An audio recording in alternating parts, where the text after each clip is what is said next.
good evening. Welcome to Rangers Radio. Join myself, Officer, on the show is the one and only Albert and the legend that is the Bridge. How are we doing, gentlemen? I'm good. How are you, Stu?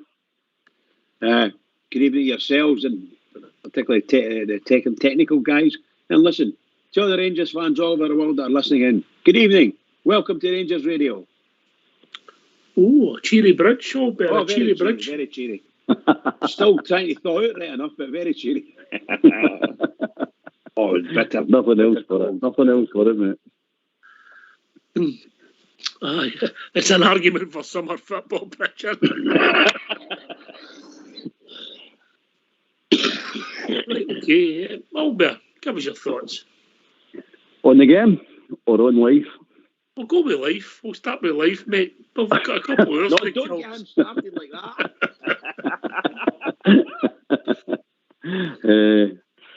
The game last night, it was a win, mate. It was a win. It was well done. Put it that way. Well done. I knew we'd have to outscore them. I knew that. When I seen the team, I was like, there's no way we're going to hold them out. We're not going to hold anybody out. We're playing with no defence, basically. So we've done well for that point of view. We've done really well. We've done well to fight back twice. I was happy about that. And the goals we scored, some good goals. In fact, I thought the three of them were good goals, to be honest with you.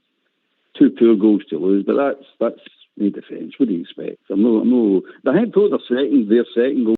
But you don't know. You don't trust this team. You don't know if they're ever going to let you down again. You know what I mean? So you're watching it and you're enjoying it and you're supporting them and you're shouting and bawling, but you're sitting at the back of your mind going, "Oh, don't, please don't collapse again. Don't chuck it."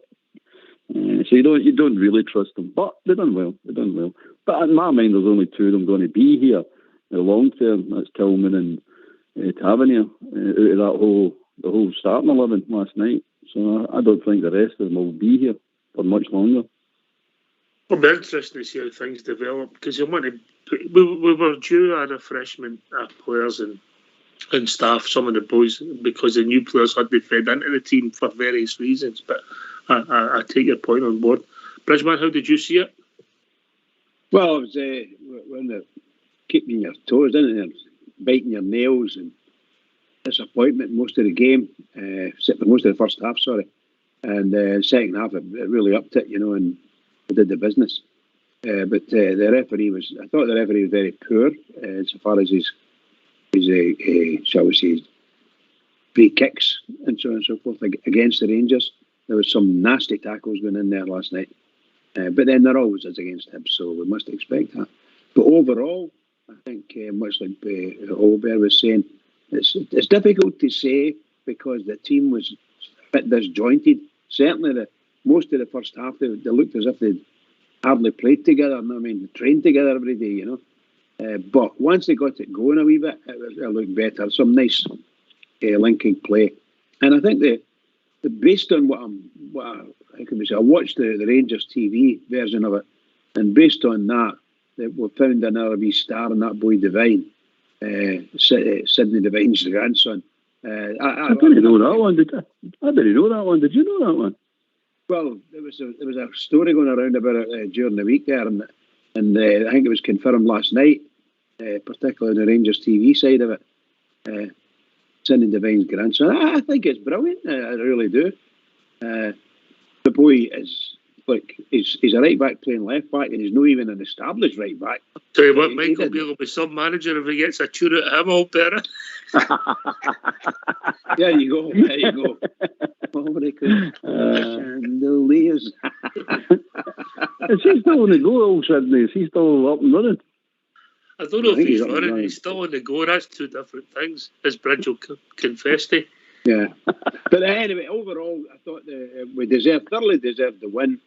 And I thought some of the players I never expected to see Morelos playing as well as he did in the second half. I thought he played, for him, he played well in the second half, I thought. But then again, most of the team did. And some of the boys they brought on linked in, no problem at all, no problem. They had maybe 3 or 4 to get into our box, maybe even half a dozen times to get into our box last night. But that was all. And Albert described the second goal easily, deflection from Tillman straight right through the defence, and the ball nipped into it, you know. And you know, if there's anybody I wanted to run and fall, it was that boy there. I think he'd just come back, so he's a big arrogant shite anyway. What's your language? Sorry, pal. Sorry, I was being nice about it, you know. But no, I think Rangers did themselves well. I think the manager deliberately put those players together to see what would happen. That's my thoughts.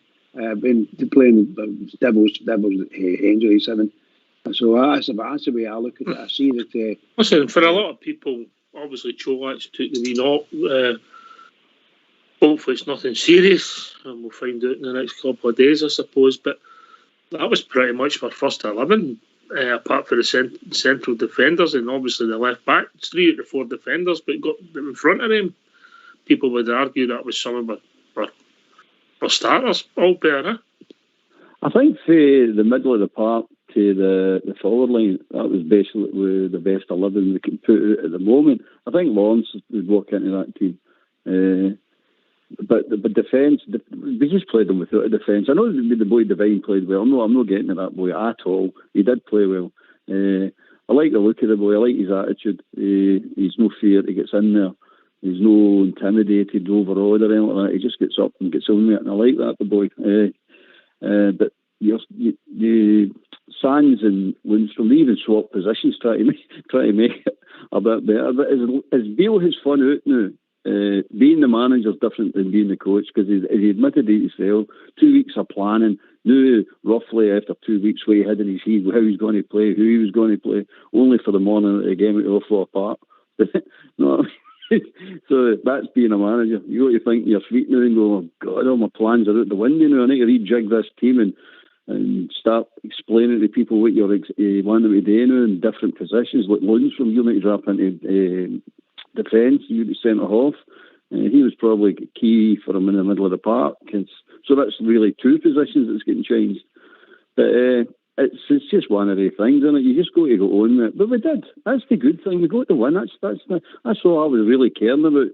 Get the win, because there was a lot of people wanting Bale to fall flat in his face, you know what I mean? But it didn't happen. And we went behind twice and we fought back. And that's a good, pleasing thing. That is a good, pleasing thing for me. But I don't think that team will be the starting 11. I'll tell you anything, a wee boy Rudvan, if we're playing that style of football, that wee boy's going to shine. Aye, I get me you're coming for them if he's getting a chance to get up and attack the other side of the other team's box, because that looks as if it's his strength, because he's got good balance. But we'll come to that bit. Aye, we'll come to the bad news on the young boy Rudvan if we discuss. Listen, Bridge, the centre halves, I think we're seeing there that they're no naturals, the boys that were playing last night. The first half we struggled. I don't think they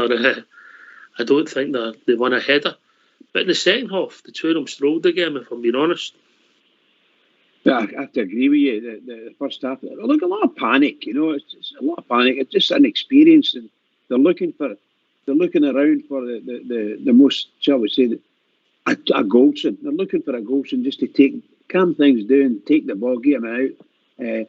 But we know, we saw them, some of their passes just went to the opposition. I'm sorry to say that it did. And it was very, very, very bad and obvious. The fans didn't like what's happening that way. So some poor passing, poor decision in making the passes sometimes. But no, I think they did no bad. Second half, everyone just settled in, seemed to really go well. And I think they started to find these guys that were winning the second ball against us and beating us to it and so on and so forth. They never beat them to it that much in the second half. And that gives you all the confidence in the world. Win your own wee battles, and it makes a big difference. And I think we played very, very well in the second half. And well-deserved win. Well-deserved win. The first goal was a disappointment. It came from McGregor having a good save.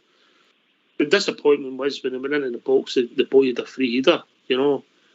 Named the challenge. He never beat anybody. It was a free header. We all the Rangers players went about it. So that was disappointment. But we did mention it in the pre-match show that we were concerned about the aerial ability of the group of players, Albert. That was one thing. The lack of aerial ability was one thing. To me, there's no commanding leader You need a commanding leader, one or two in there in your defence to go. The ball goes anywhere, you're at certain areas, they take over. And they'll wipe out anybody that's in front of them, including the Rain players. They take control. We never do any of that. These boys are not like that. Tillman's stunning, and the ball goes out of his head. Lundstrom gets shoved off the ball too easy. Tavernier's facing the wrong way, actually. When the ball actually was in the net, he's facing the wrong way. It's just a shambles. It's a total shambles because there is no leaders. Like a Helander or a Suter or somebody, the people who are good in the air, even Goldson. They'll take command in that situation and bottle the ball out the park, out their area. So that's what I see. The lack of height's one thing, but you've got to have committed players who know what they're doing in these areas. And they help me Sands and they help me Lundstrom, but they don't know what they're doing. And Lundstrom is I've said all along about him. He's crap there. He can't jump. He just can't jump. He's no good in there at all. Even in midfield, when he's in midfield, I don't think he's particularly good there. As I say, though, I knew last night, I tipped to 4-3. The reason I'm tipping 4-3, and I was serious when I said it, I knew we'd have to outscore them because I knew they'd score. We can't be arrogant enough to think we can turn up with a defence like that. And I know that Scottish teams are no great, but they're not that bad that we're going to get away with playing with a defence like that. It's just not happening. You know what I mean? Tab can't defend, and you've got two midfield players playing at centre half, and we think we're going to hold teams out. It's not going to happen, mate. And it'll not happen on Tuesday either. We're going to have to outscore. If we play that defence again, we're going to have to outscore Aberdeen as well. And don't get me wrong, at the moment I think we were capable of doing it after what I've seen last night.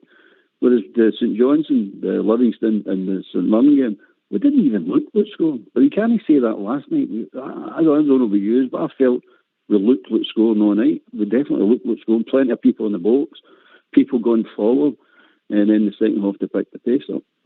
So I'm reasonably happy about the result. I'm reasonably happy about the performance.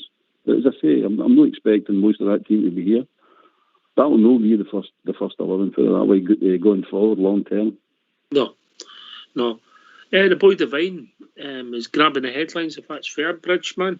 To be fair, we never seen a lot of him in a defensive situation. You just seen him try to get forward, and he grew into the game in the second half. I thought there was 20 minutes where him, Kamara and Kent played really well together, but the young boy, well, cover for Tav there, right back, if that's his more natural position, because he's definitely got some engine on him.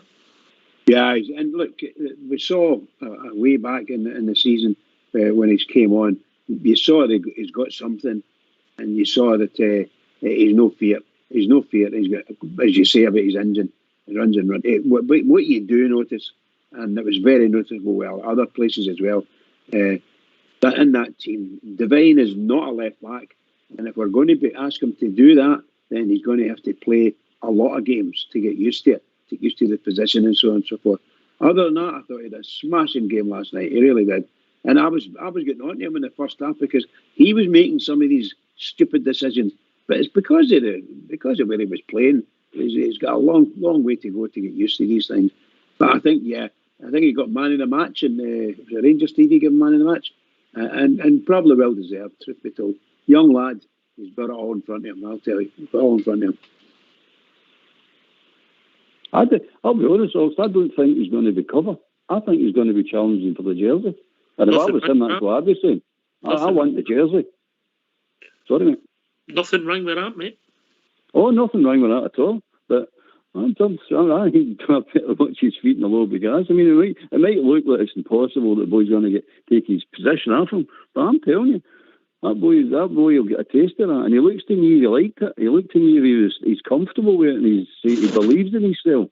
And I think he'll say to Beale, I don't mind you thinking I'm covering. He thinks I'm covered, but I'm not wanting cover. I want the jersey. I want him to cover me. Aye. He's the finishing horse. Tavernier's, obviously the age is about 10 years roughly between them, maybe a bit more. So that boy's coming on, and Tavernier's got to keep going, and it gets harder as you get older. Albert. Absolutely, mate. And the boy looks if he can do it. I mean, honestly, all right, he's never done anything spectacular last night, and he might be inexperienced, but you only get experience, as we all know, is the playing and putting you in the park and putting you in these positions. Like Big King is new learning. It's a different game when you're actually first team player and you're out there at Ibrox Park in front of 40,000 people and things are not going well. Are you going to hide? He didn't hide. He still wanted the ball. He's still going forward. We're 1-0 and 1-H, 2-1, and he's still going forward. He's still wanting the ball. And that bodes well. That bodes well for the future. But if I was Tav, I would be starting to go, I better have a wee glance over my shoulder here, because this boy's coming, and he's coming fast. Well, we've not seen that much young, but the two performances we've seen him, Briggs, ticking the box for a young boy. Yeah, as I said, there's no doubt about it. Absolutely no doubt about it. If he can keep in the first team and get the games, as obviously he's got to be able to get the games. If he doesn't get the games, the consistency, then you're going to see a sharp decline. But at the moment, he's got a good chance to maybe another 2 or 3 games under his belt. Important games as well, But I think and I know when Borna steps back in, and Borna's going to walk back into the side when he's pronounced fit, that is. But until then, that lad's got that position, and he's got to go and grab it with both hands now. I think overall, at the end of the game, for all the criticism and sniping that people were doing last night at times, they were a lot happier with him at the end of the game, a lot happier, and he gave everything he could. Big star in the making for me. I'm glad you mentioned left back. Bad news the last day or so about young Ridvan. He's got a major tear in his hamstring. A normal hamstring 6 weeks. It's a 12 weeks one, a grade A, I think they call it. So it's come away. I think that means the muscles come away from the bone. I think. Bad tear. It's pretty unlucky for the young boy. No, I mean it really is. It seems to happen that way, doesn't it? We don't get the minor one. It's always a serious one we get.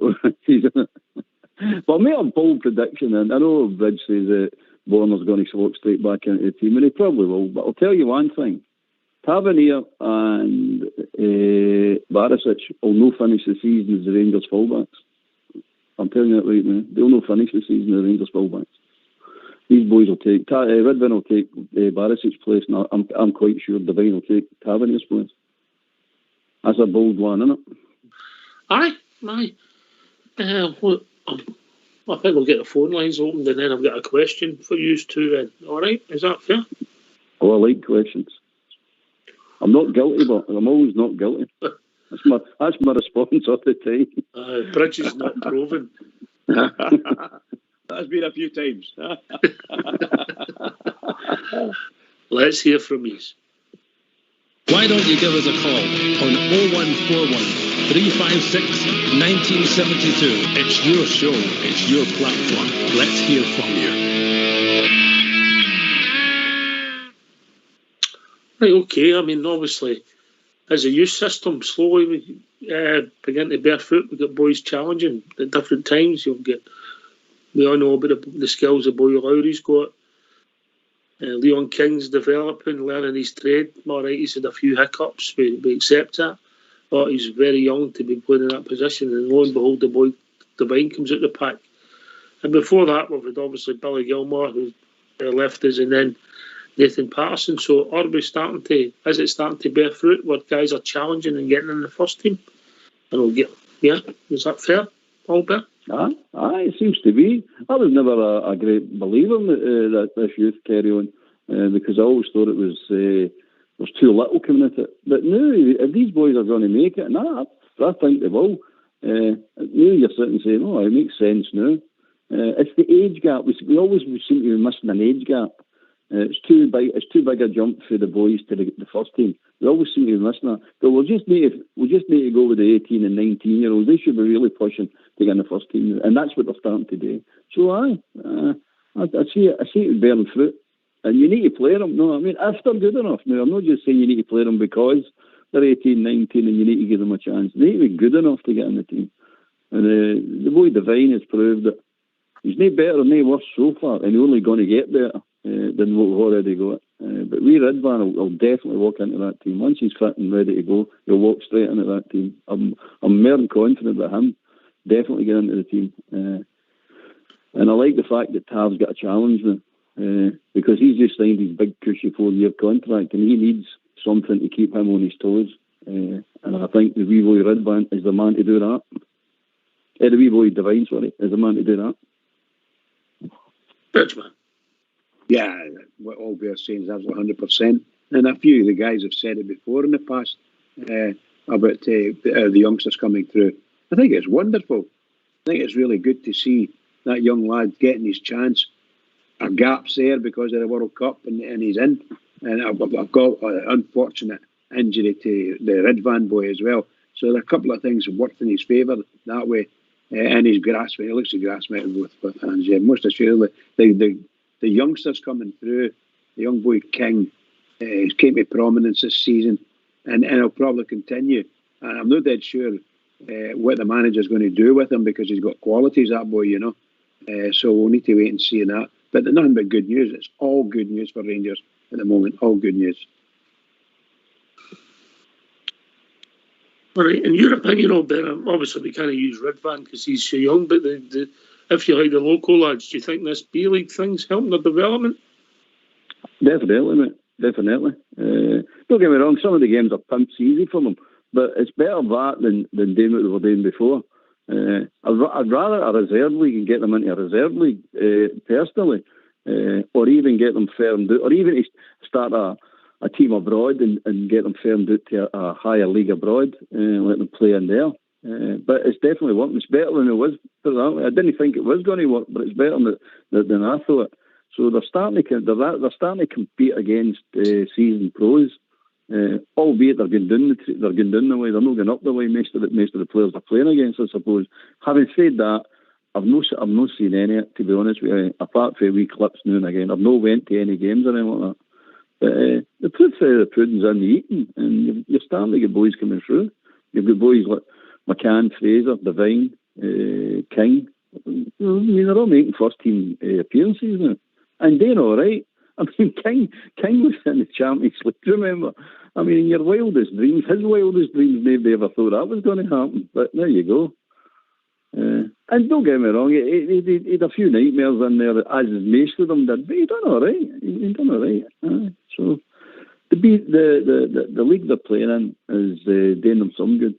I still like them to play at a higher level. I think it would do them a lot better as well. But you only can do what you can do.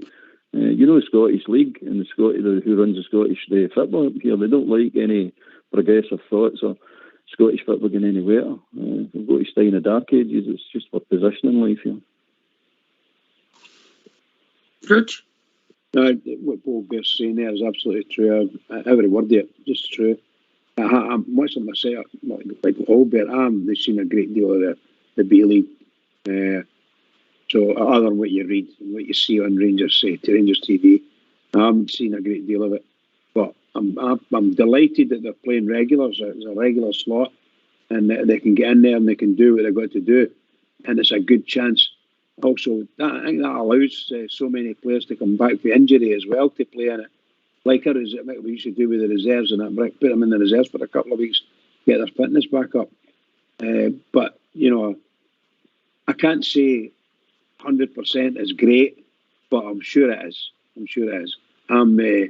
I'm delightful. I'm delighted with what's happened with the league, the B League, and we're getting our youngsters are getting a chance against, shall we say, better quality, higher quality players. So let's go for it and keep going.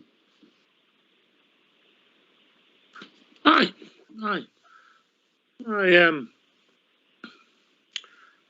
If they're challenging for the first team, and I take your point on board, Albert, if they're good enough, you know, I think there was maybe times where we played Leon King when he wouldn't have been if it wasn't part of the injuries, and I think it helped his development on one side of the pendulum, but I think there was times where he should have been too good if people would have been fit, but I think he'll come back mentally tougher for that, because it's not just the physical side of the game, eh?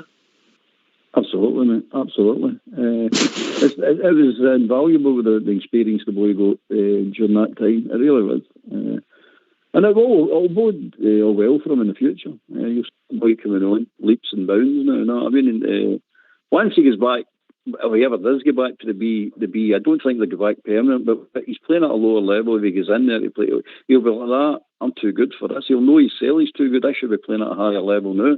And I think you'll see some of these boys asking for loan spells out to get more football. But see, I've never mentioned the boy Lowry as well. I mean, Bill, with his own admission, says the boy's ready now. He's ready to push into the team. He's just ready to dislodge somebody now, which is not going to be.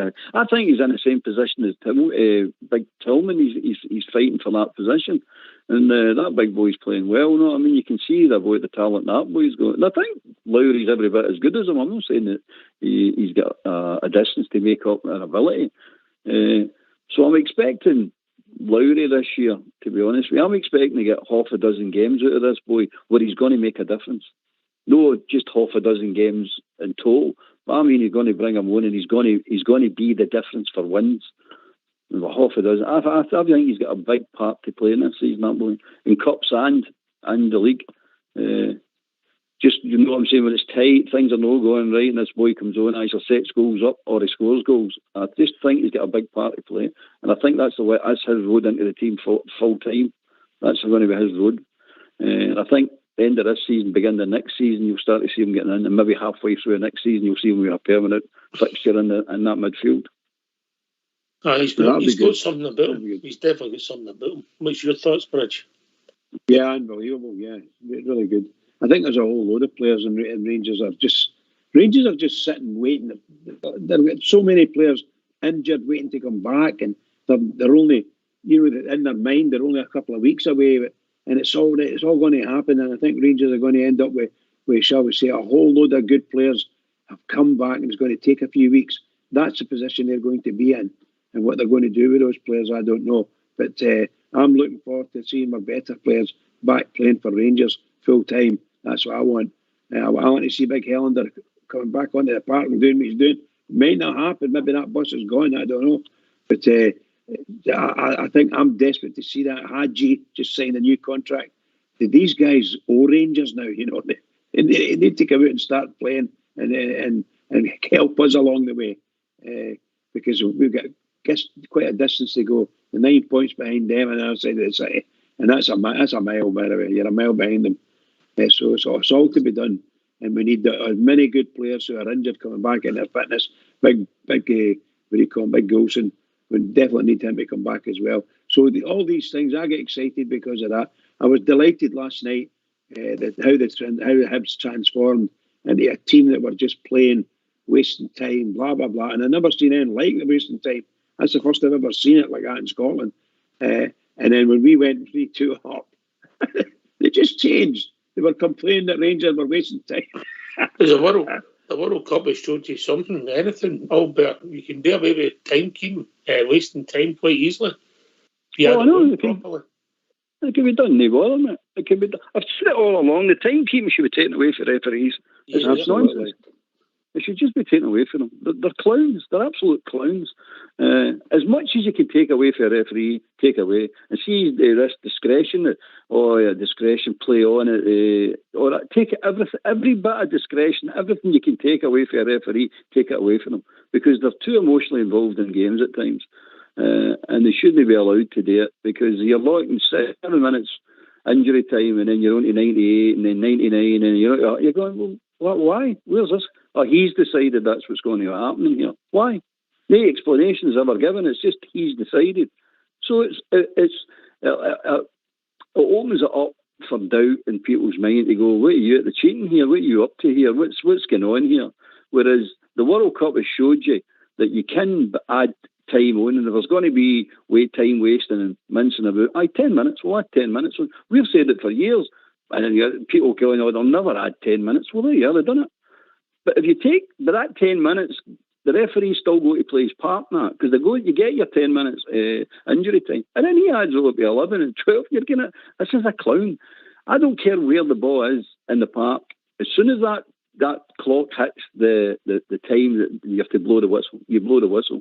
But it's, they've got a corner kick, I'll let them have their corner kick. Or they're going to have they're going through, they're on the ball, I'll wait till this attack finish and see. It's Mince, that's him involving himself in the game. He's deciding what's happening. in the game. He's only there to referee the game. He's only there to make sure and apply the rules of the game. That's what he's there to do. But no, the referees knew. They all seem to be wanting the star of the show.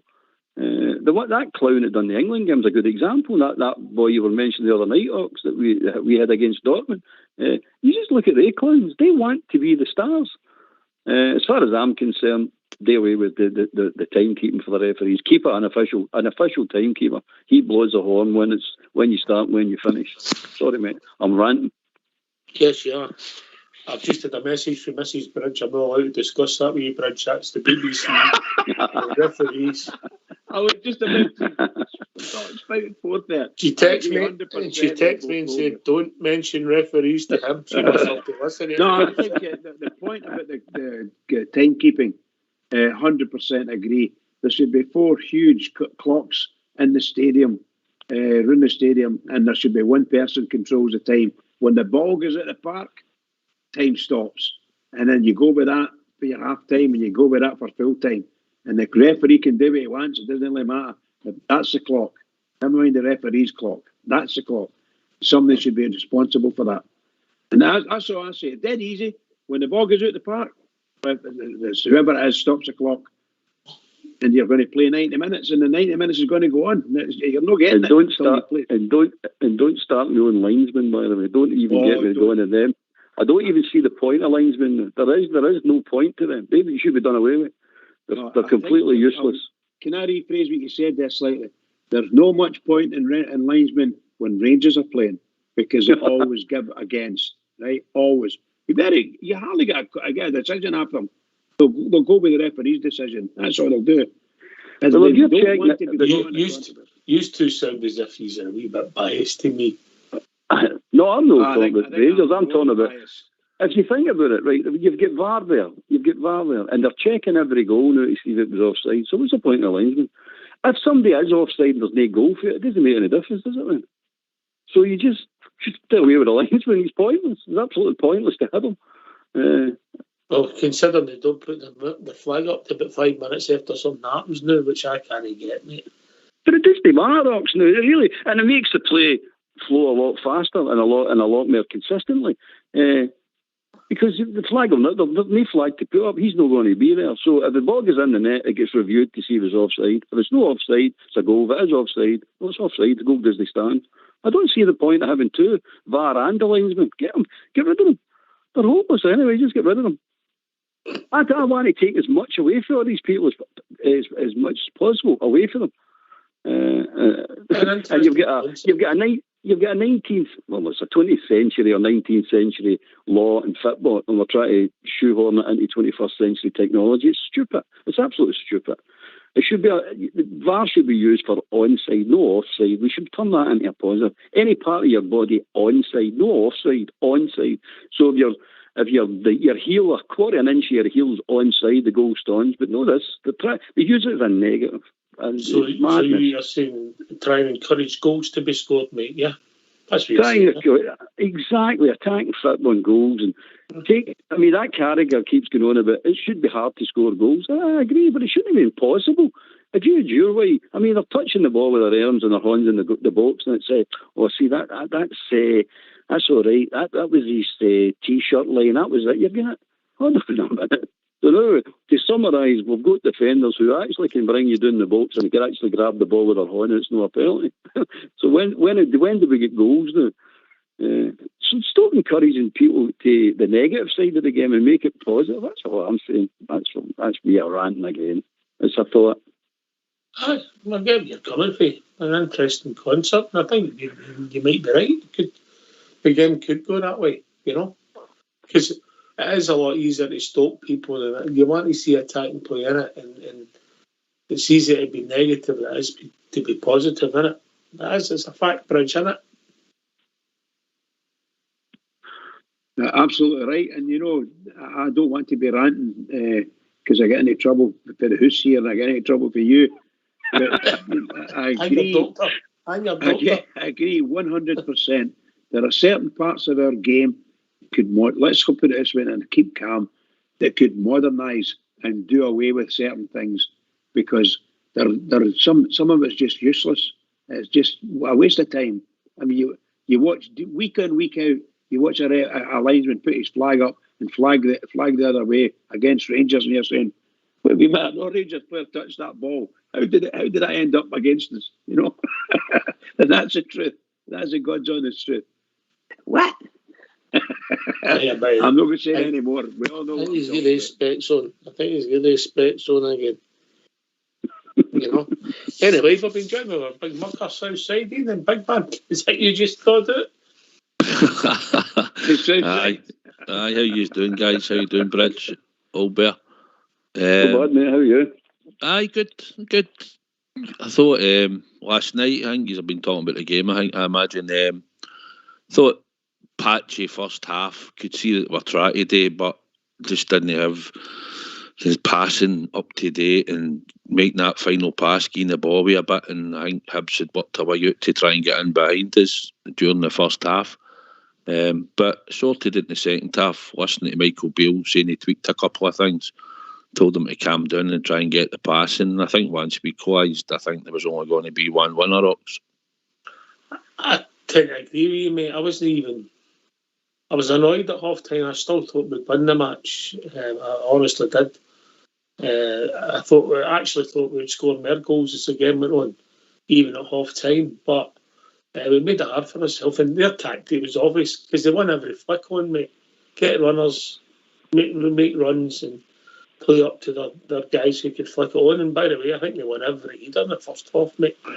I told you before, that boy Nisbet's good in the air. He's got good movement. And I tell you, if I was taking a player for Hibs, I'd be having a look at him. If you're looking to play that type of system, a main striker and a couple of sort of strikers off the main striker, I'd look at Nisbet. I think he's proved himself now. Scores goals in the league. Back for a bad injury, but come back, scored against us again.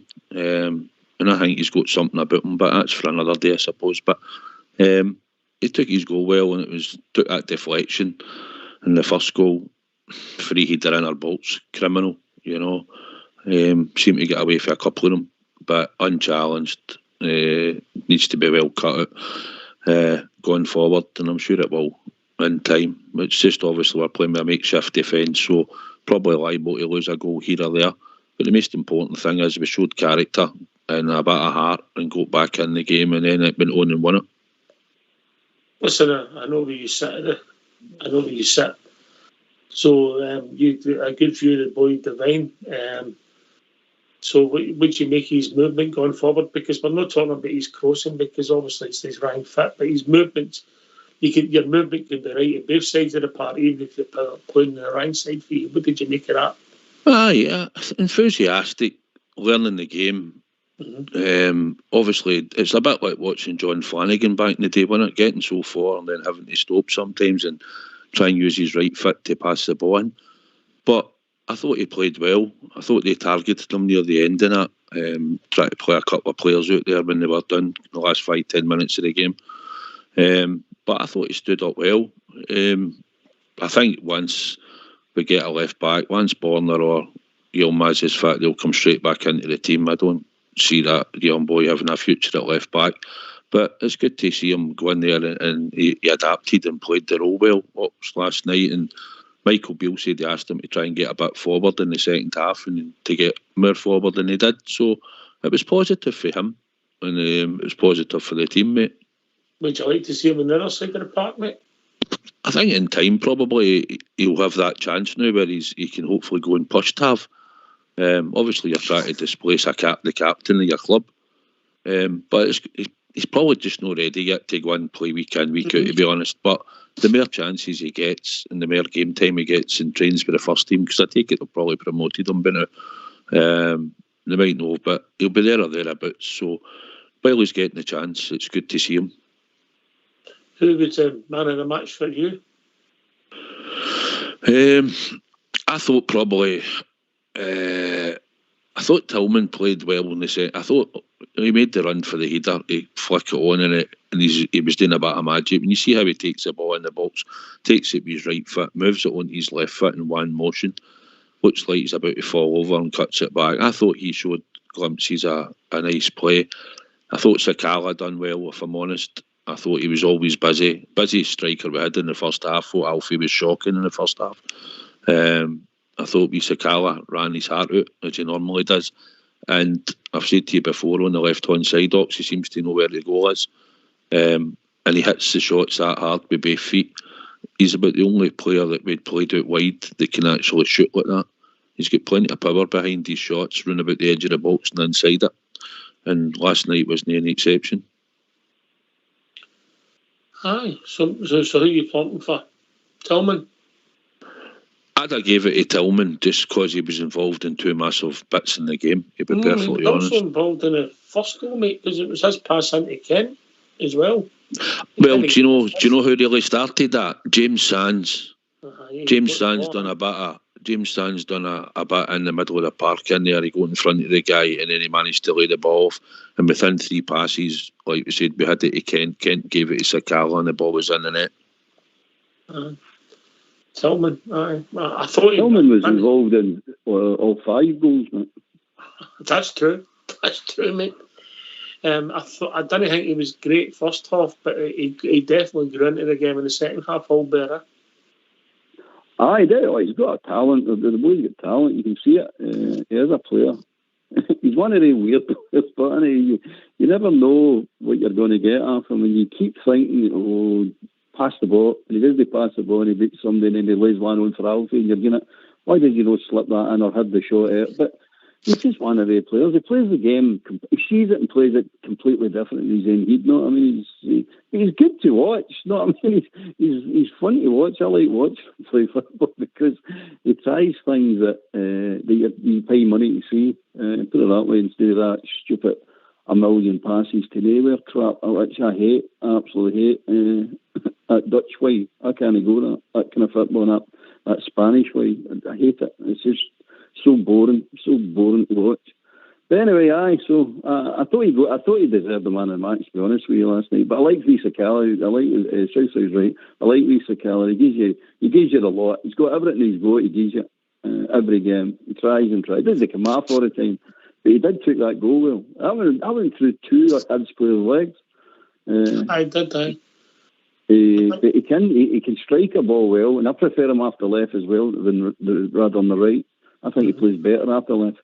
I thought we took him off early so he could go for a shower on his own, and that's another story. Richman, who did you pump for man of the match? Yeah, I was between the boy Devine and Tillman. But I think based on what they got, just the guys have said some really good things about Tillman. And the truth of the matter is he was involved in a lot of goals last night. But surely for us, he was instrumental, certainly in Alfie's goal, which gave us the cream. You know, I've got to give him it. He's no far off being everybody's favourite for the man of the match, but the young boy Devine certainly got a lot of plaudits. So, but I'd go for Tillman. Aye, fair enough, mate. Fair enough. I wouldn't argue with him. Actually, in the second half, I actually thought the whole midfield grew into the game. Tillman, Jack, Kamara. I thought Kamara, Kent and Devine, there was a 20-minute spell when they played really well together. I didn't think any of the midfield played well in the first half, if I've been honest, Southside. Being honest. No, they didn't. You could see that they were trying, but they were certainly miles off it. But big difference in the second half. Totally different.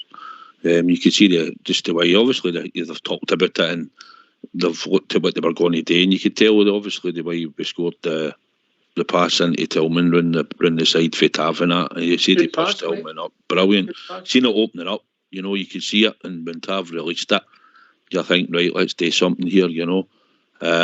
So, it was big occasion for Michael Beale, big occasion for the players because they know they need to go out and get a result.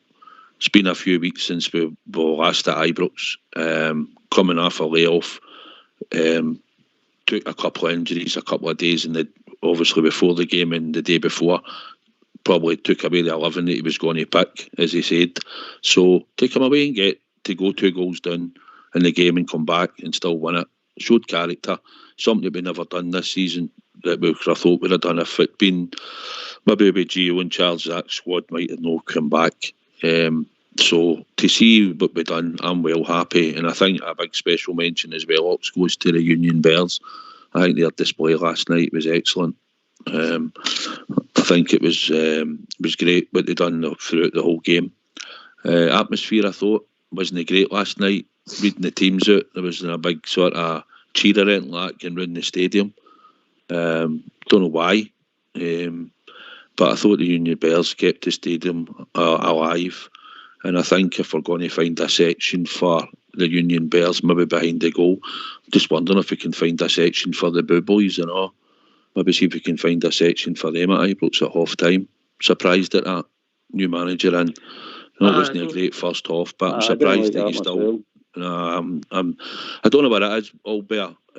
Like I said, sometimes you get corporate and you get people that just turn up now and again to go and watch the Rangers. Everybody's entitled to their own opinion, what they want to do. But I just thought last night, okay, wasn't a great first half, but I thought he could have done without the booing at half time, to be perfectly honest. Do you know what it was, Southside, why they weren't up for it at the beginning, the crowd?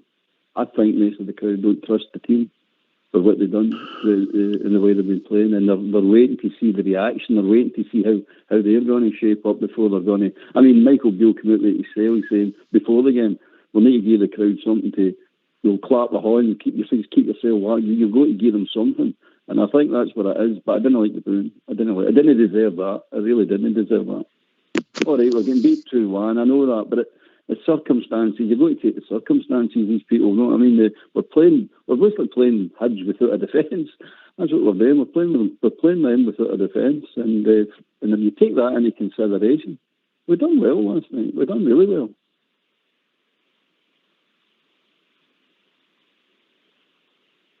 I was surprised when Ben Davies never got me a minutes either. I thought they might have started and then they brought him on, Bridgeman. What was your thoughts on that?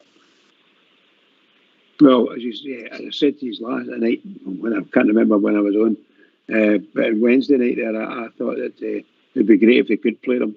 Let's see where they are. Give them a chance. Ben Davies came on. He did all right, but I'm thinking to myself, well, why the hell was he on for the start? Because we could have, anybody in the box there is a wee bit taller than what we've got, and Davies fits that bill. He was over 6 feet, 6'1", 2" or something. He might have got that ball. The Portis scored, but you just never know, do you? I was surprised. I don't know what their score is. To say that they're just about ready, and then you find out that they're not ready, and that other people aren't even in the squad, without actually knowing what it was. It's quite strange. However, boys have done it. So I can say the boys have done it. That was another one. They kept getting told after the World Cup, after a lot of these players will be back. They never get empty back. Apart to Davis for 10 minutes. That was about it. We never get empty back. You're going, so where's all these players that are going to come back? Oh no, well you'll not get the Lawrence to probably January, and then you're going, all right. I thought he was definitely going to come back. You'll not get Woodward to probably another 5-6 weeks. That is madness. It's just before the World Cup, right? They're talking crap to you. They're just telling you nonsense. They never tell you what's actually happening with these players. I don't get it. I don't know what the secret is. We don't want to tell the opposition. Well, we're going to find out quick enough when you're not in the park. The opposition are publishing it. They're putting it out there. We don't know. I think Golson and Ben Davis are slowly going to come back into the squad, or rapidly come back into the squad. Southside, you never know. The team. Can I just say one point? Well, it's in my head. Can I just say one point? Rangers TV, I think it was Gordon Smith that was a co-commentator, and he was saying that there was no one player in the Rangers team last night who was naturally left-footed. So I don't know whether it means anything to anyone, but it's quite a lot, Sorry. I get what you're saying, because obviously I think he's on you go, Southside. I think he's done the right thing with him. Ox. I think he's alluded to it 2 and 3 training sessions. Obviously, when Ben Davies took his knock, he missed the St Mirren game, and then we thought it'd just be a couple of weeks, but it's been right through the World Cup. So I think when we go to Aberdeen, it'll not be the same defence. I think at least one will play. And I think he's doing it right to try and get them back, because we want them back and we want to see them playing week in, week out. And we know we've got Aberdeen and Ross County. So I think he'll ease the two of them into the games. And then I think after that, we'll be looking for him to kick on probably for the game after that, probably the 26th at Motherwell, get into that game against them at Ibrox. So I think by then he's looking to have the two, and hopefully, I think it'll be too early for Yilmaz possibly, so probably have to look for Borna coming back after the World Cup for that game. So I think we'll just go with the young boy at left back now, and I think we'll see the centre backs change in time, Ox, I think, over the next couple of games. Mm-hmm. Yilmaz, I think he's out to, we can forget him, maybe February now, mate, yeah? Aye, well, he did say, didn't he? It was going to stay this for about 6-7 weeks, and he reckoned 12, aye. So it looks like the young boy will get a challenge for Borna when he comes back. But I think he'll probably play the left back position, deservedly so at the moment. He's doing well, isn't he? So, but I think Connor Golson or Ben Davies will definitely show up against Aberdeen.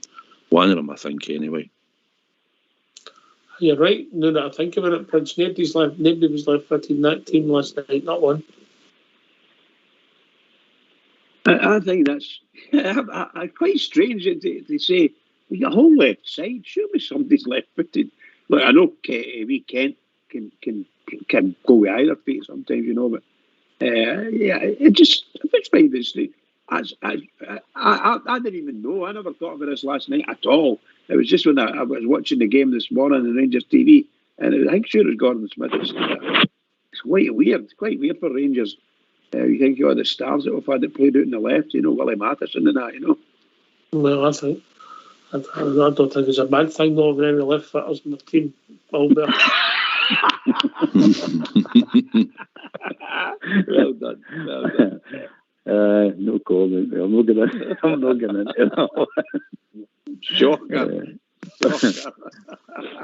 I think Lisa Carla's at the left-footed, No. But he's good in with his for the left. left. He's good with his left. Brilliant. I don't know if it is his natural fit. Now that you think about it, but no, I don't think he plays the left. He's a guy that cuts in for the shots outside, isn't he?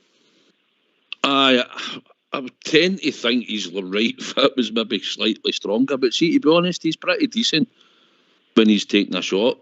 He seems to be, he's drilled them in with both feet. We've seen that in the past, but Sakala's got a good finish on him. Albert, as I said, he showed it last night, and it's the one thing I always said about him when he was getting cameos in the team. He's no scared to get to the edge of the box. He'd try and shift it and get a shot off either side. He plays in a two with Zambia, but that boy Daka, it plays with Leicester. So if he's maybe getting a chance in that position at the moment, after the striker and in and about there, that might actually suit him. And he's got a bit of pace to burn, as we know. Southside, I like the fact that he's always looking to be wants to score. You don't feel that after Kent. You feel like Kent is just trying to get by players and set chances up. But Lisa Carla wants to score. You can see it. It's in his makeup. I want to score. I want to be the goal scorer. And by the way, he's absolutely superb in the air. He can jump some height. Big foot jumps from here. I like him. I really do like him. Everybody likes him, mate. Everybody likes fashion, didn't they? It was about finding a position, wasn't it? Aye. See if he improves. You never know. Right. I'm going to talk about Alfredo Morelos. I'll keep you to the end, Southside. Alfredo Morelos, I think he was great first half, and another player that grew into the game, and ultimately he got the winner. Whether we like it or not, he got the winner. Bridgman, thoughts? I think he struggled a wee bit in the first half, Alfredo. But he's in my heart. I'm desperate to see the chap that was doing so well for us and who was frightened the life out of everybody. He did that in stages in the second half. He came on to it and got heavily involved in the game positively, you know. And I think that goal he took at the end there, the place just erupted, and there's so many happy people because a lot of them are really Morelos fans, you know. And there he was on the spot, put it in. All the credit goes to the boy Tillman for getting it there, but seriously, the joy in people's faces, not just when Rangers scored, but for Morelos to score, was incredible.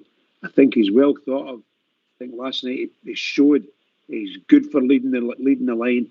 He got himself involved in a couple of wee incidents. Not that he did anything wrong. I didn't see him doing anything wrong, but he just happened to be there, and he was always the first. He was always the victim of the referee for me.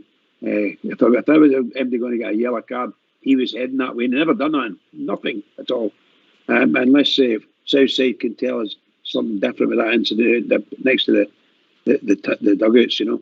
But other than that, I really do think that I thought he was brilliant last night for us. You know, the first half we can forget about because we were all crap. But in the second half, I thought he played really, really well and took some bumps. I tell you, took some bumps. Albert.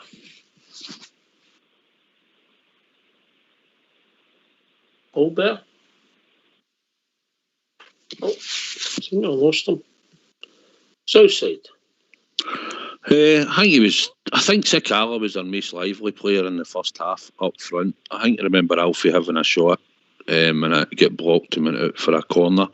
That's right. I think he came on to a game. Bridge, he done what he should do to score a goal at Rangers. You know, he was a striker, and I don't think I'm hitting the winner. I mean, I expect him to score. If he's on that park and that chance falls, I'm expecting him to score. I think in the last few minutes when you're wanting the ball in the corners, there's nobody better than giving it to Alfie. He just barges him out the road and keeps the ball. I think he's great at that. I think he came into the game, Bridge, I agree. I think he got a wee bit better, but still massive loads of what to see for Alfie. If he's going to remain on the park in the next few weeks, I want to see a lot more for him. But he got the winning goal. I expect him to score. I jumped off my seat like I should because he's scoring for Glasgow Rangers. But long term, I'd rather he left the club in the long term. I don't think he's worth getting the money for the goal return we get. And I think we could get better, as I've said on here before. But delighted that he got the winner for us. He was in the right position. And what more can you say? He done his job. He scored the winner and he scored a goal at the club. If you take the winner away, you back with Albert? Can you hear me, aye? Aye, we can hear you, mate. If you take the winner away, I think you're talking about maybe a 6.5 out of 10. Even if you get a tap in as a winner, that gives you a 7 out of 10. And I thought his first half performance wasn't great. I think he was a lot better in the second half, but the whole team were Albert. His first half he was woeful. Let's be honest about it. Most of the team were woeful, but that aside, he came on to a game in the second half, scores the winner. But I'm with Southside. You can't build a team with him. The time for Alfie's done. It's been and gone, mate. He's too immature still. He should be a mature man, and he should be a clever player now, streetwise. It's no when to stay out of trouble. Know a thing about the game. He's showing the young boys a trick or two, and he's still a stupid wee immature boy getting involved in stupid things that he shouldn't be getting involved in. And these huffs and these puffs, and you never know what mood he's going to be in. You can't build a team. No Glasgow Rangers. St Mirren can build a team around somebody like that, but Rangers can't. We need a mature man on the park to lead the line, and I'm afraid Alfie's know that. He's anything but that. He's got talent. He's got this. He's got that. He's got the next line. But what he's no good at is brains. He's mad as a brush. He really is as mad as a brush. All right. We've reached that time in the evening, gentlemen. If you don't mind getting yourselves in mute, because we're going to have a tune.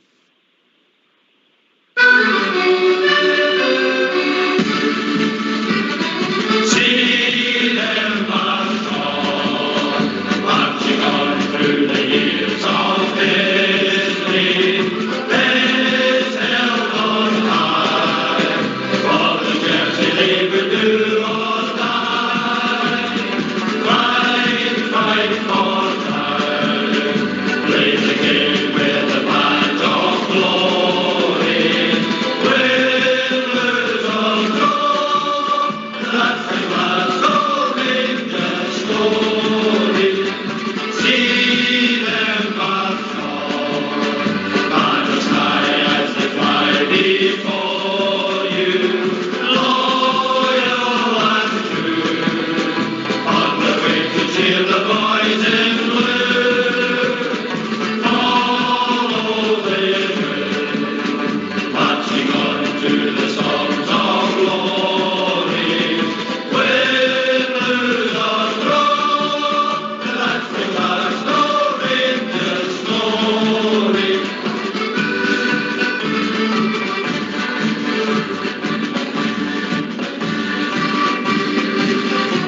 Why don't you give us a call on 0141 356 1972? It's your show, it's your platform. Let's hear from you.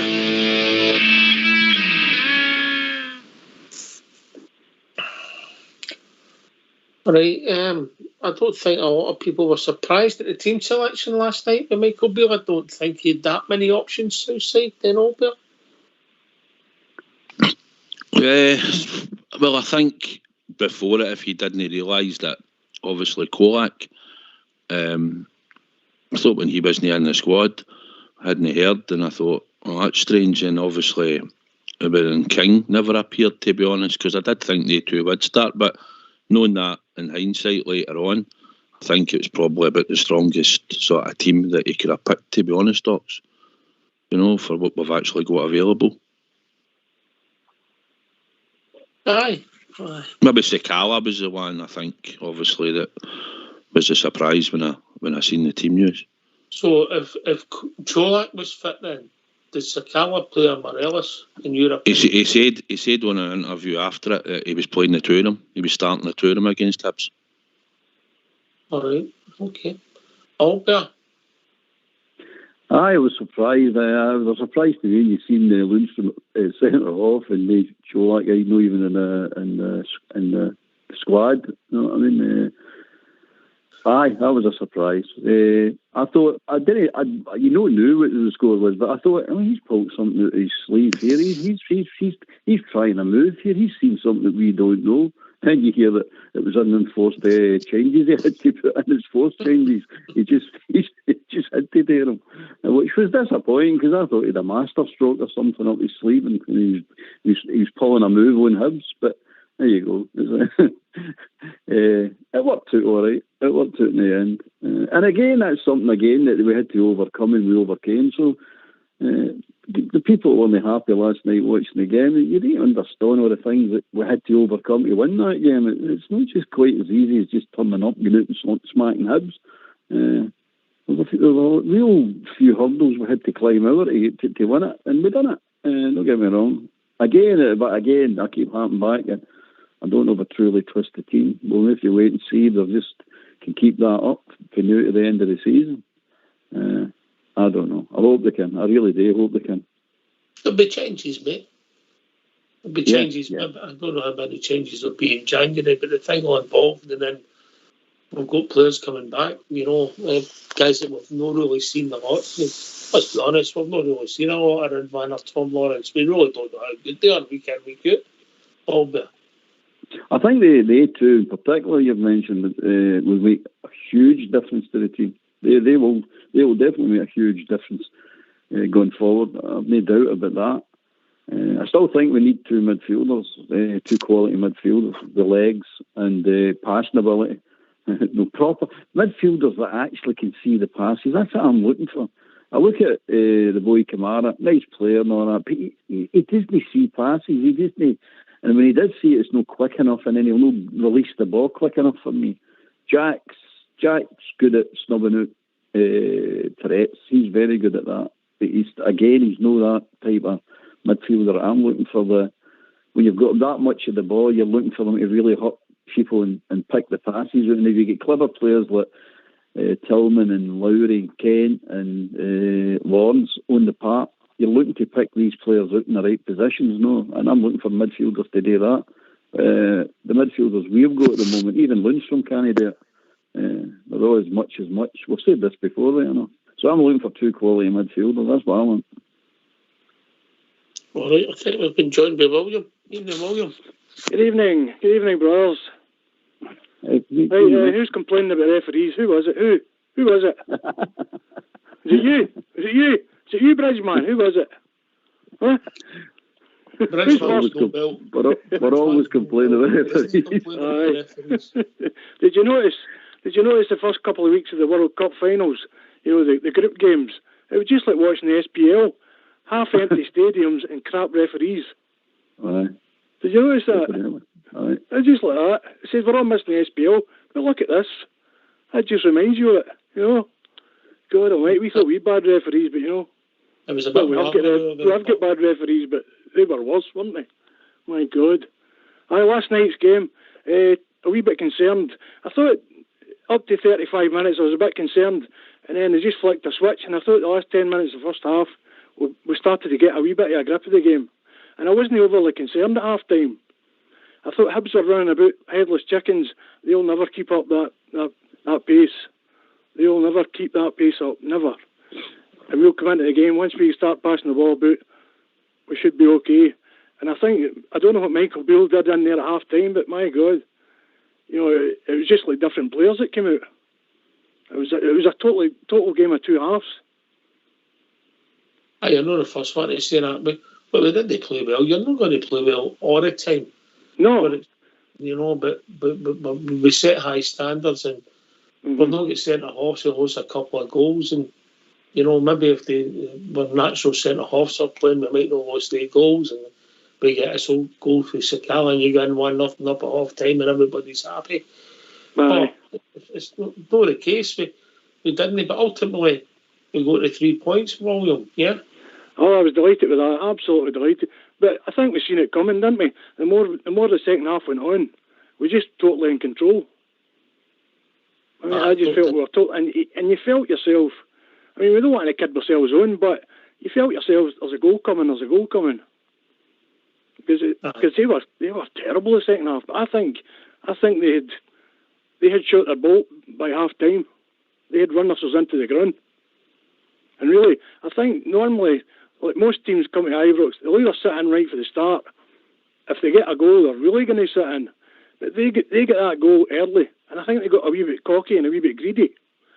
And when we equalised and then they get their second goal as quick as they did, I think they thought, oh, hey, we're going to score 6 here tonight. We'll just keep going, instead of parting the bus like they usually would do. And so that worked out better for us. But I think, Michael Beale, I think he earned his money at half time last night. Whatever he said, whatever he done in that dressing room. I think he laid it on the line to the players. If you think that performance is acceptable to me or to the fans out there or to this club, forget it. You better get out there and you better do the business. And I think they really did. They just came out and totally controlled second half. It looks that way, Walter. Aye, what I liked about Beale last night or after the game is he critiqued the team. He also didn't critique himself, saying that maybe I'd got them too anxious, too wound up for the first half. You know what I mean? 2 weeks of talking in their ear, we're going to do this and we're going to do that, and then wound them right up. And then he had to calm them down at half time and say, look, start playing the football, start moving the ball, but a wee bit more pace into it. Not just running with the ball, actually passing the ball. And I actually like the big difference. We started passing the ball with a wee bit of pace on it. And it makes some difference, that. No, I mean, it really does, because then Hibs had to work harder. And as William said, they were starting to flag anyway, but then we started picking the pace up with the ball, pinging it about, and they just blew them away. Let's be honest, we just blew them away. We should have scored I would have been happy if we would have scored some more goals, but I'll take the victory every day of the week. I don't mind giving away 2 goals if we're going to score 3. Aye. I don't mind that. Do that for the end of the season. Southside, I don't want to talk about the team we played last night, but their manager must be close to the sack. Aye, he done no bad, I think, doing it in England, didn't he, with Bristol City and a club and that, and 1 or 2 others, and he came up with a wee bit of a reputation, and he was going to be doing this and that. I don't know if they ran out of steam. They might have, to a point. It might have been that we tweaked the system up to pace a wee bit in the second half, and maybe we pinned them in more than we're giving ourselves credit for, and didn't let them get out so well, William, But in the first half we were sitting off them, and I think he's alluded to it. I think that's a good thing about Michael Beale in his first interview, hearing him last night talking after the game. I think he explains things a lot better, and he'll tell you wee insights into things and talk about players and what he thinks of them last night and going forward. And it's a wee bit more of an insight than what Gio used to give. But I think Albert had it on the head. He did say he calmed them down. He was a bit hyper before the game, and it was a massive game last night, William. It was a must win, and everybody was looking to see the performance, and it had to be good, and it had to be hundreds of chances. We think we'll be creating this and that. In the first half, I think like you said, maybe up to the last 10 minutes, we showed a wee bit that we're starting to get in the game. People I was talking to at half time, I said, if we score early and get this next goal in the second half, we'll go and win this game. And that's exactly what we did. So I'll take losing a goal or two as long as we're scoring one or two extra at the moment until we get the full defence back and get a decent team on the park. I'll put up with losing a goal here or there as long as we're winning. But last night was a massive game for the club of supporters and everybody there last night. And at the end of the day, we go to 3 points and we're just doing what we usually do, critique the game. Aye, I mean, it was a slight concern when the team was announced and you saw the central defence, a brand new central defence, no actually central defenders. You know, it was a slight concern, you know, a new manager.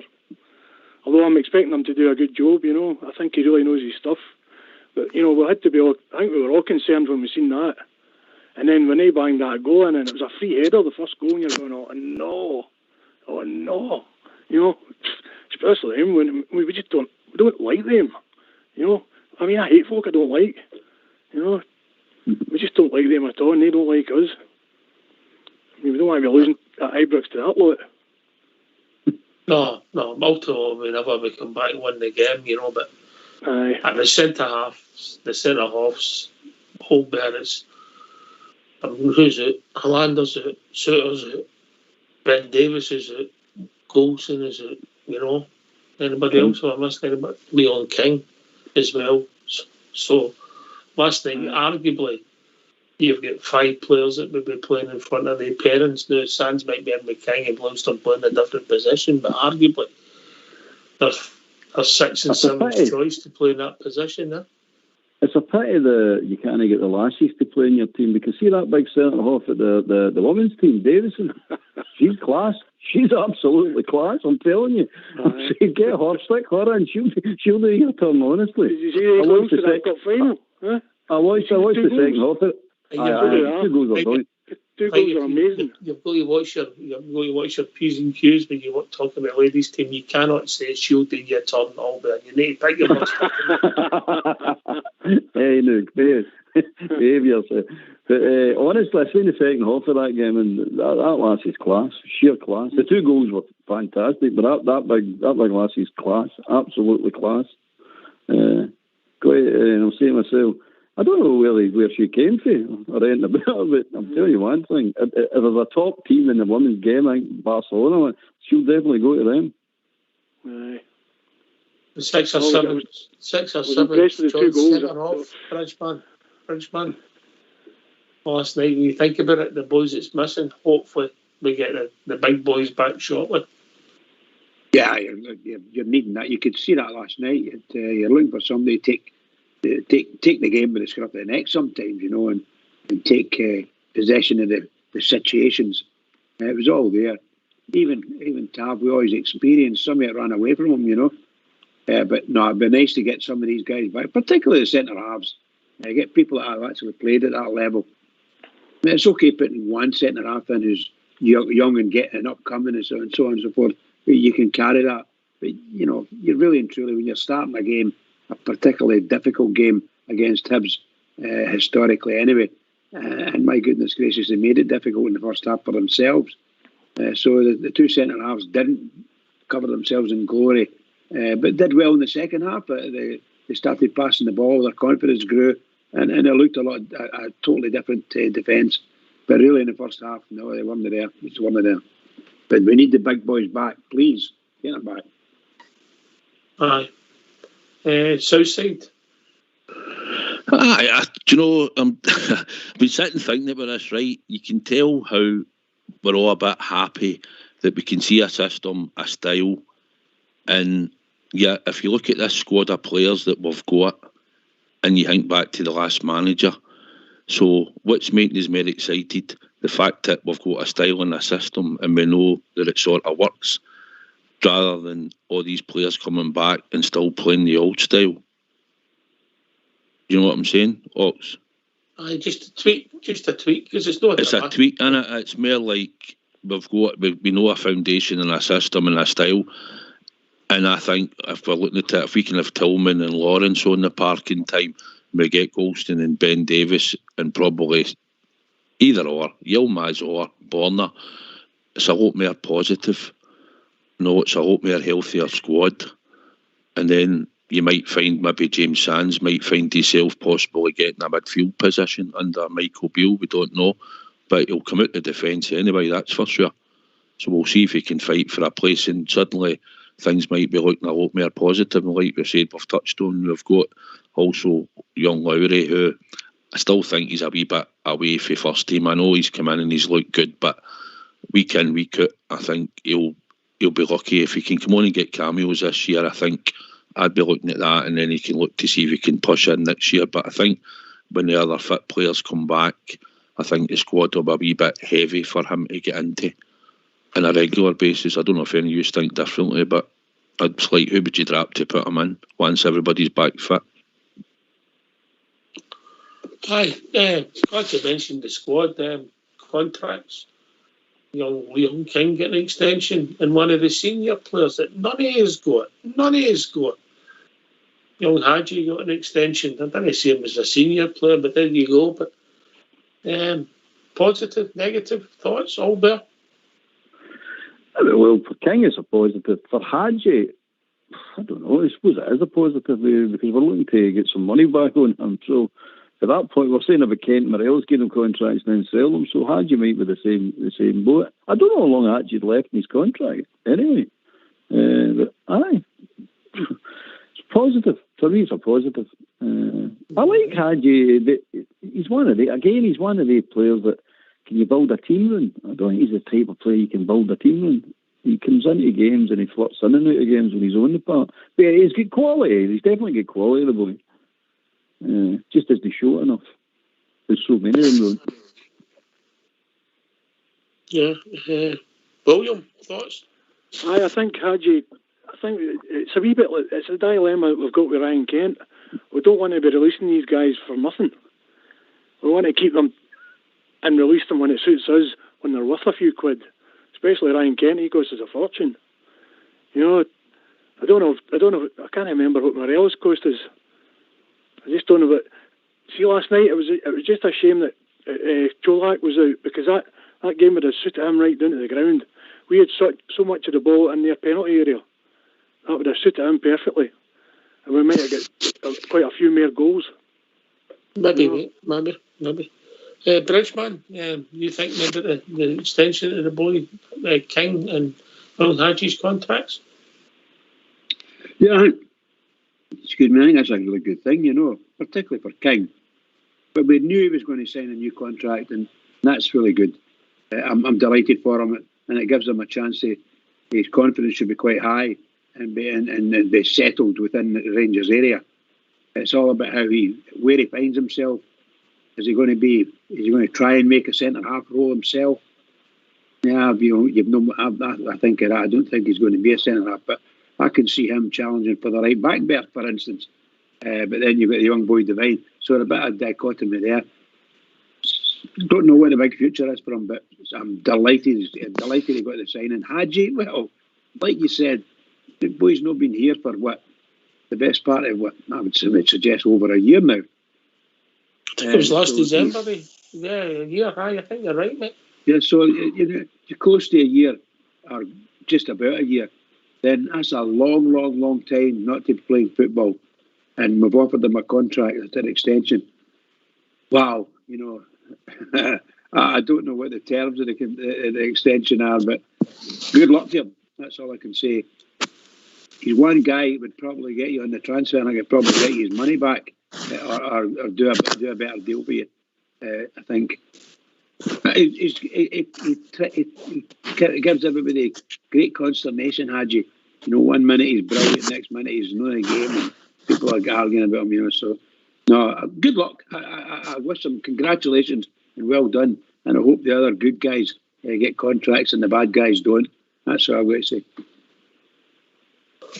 I am not having a go at Hadji, but obviously I would point out that he's getting there with his fitness. I would like to think of give somebody an extension, and we don't know where he is with fitness, Albert. I mean, you're taking a chance. It's really taking a chance. But again, we don't get tell anything again, so we can't make a real judgment on what they're doing. And Wilson's record's anything to go with, you're concerned, aren't you? But I hope the boy's back. I hope he comes back soon, and I hope he comes back to be a player. But it's a chance. It's a big... I mean, again, how long was the contract for? Did they tell you what the extension's for? No, I've not had that. I believe. Again, it's Rangers at their best, and it's a secret. Everything's a secret. You know, we're not allowed to get told anything. I don't know where they learned that. No, I know. Yeah. I'd be interested to see how it pans out with Hadji. Hopefully we'll see him in the not too distant future. Southside. One of your favourite players, Ox. I think. Yep, I think he's a great player. I think he's got great vision. I think he sees things other players can't see on a football park. I think he's too fitted. He's similar to Sakala, and him are the only two players, if you think about it, when they get round about the edge of the box, they've actually got reward for us. I mean, there's not many other players in that squad you can say roughly go at the edge of the box and normally score. All right, maybe people be screaming Tav, but apart from that, I'm talking about our midfield forward-thinking players. So I think he's a good player. I hope that he'll come back to very close to what he was at, and hopefully in a good system and a good team of football players with Tillman and Lawrence and Hadji. I think that would be good to see in the park at one point, hopefully going forward for Glasgow Rangers in the short term. So I was delighted, and I think Leon King, it's a no-brainer. Young boys come in, done well, big Rangers supporter, came through the ranks and deserves to get an extension on his contract talks. I agree. The King, he's my most experienced player in Champions League, you know what I mean? Centre half in Champions League, so we're going to give him an extension. Maybe so. The Hadji one, I think if I was Hadji's agent, I'd say you've got to sign that when you're out injured, William. Absolutely. I mean, I think the prognosis for his injury, it must be good. We know what he can do. We know what he's all about. And we know his pedigree. And I think that they must have taken a right good look at the medical side of things. I think he might be back in some kind of training, as you know. Aye. Nice. Aye. I think he must be expecting him back soon. He must be making good progress. But they haven't the length of the contract. We don't know the length of the terms.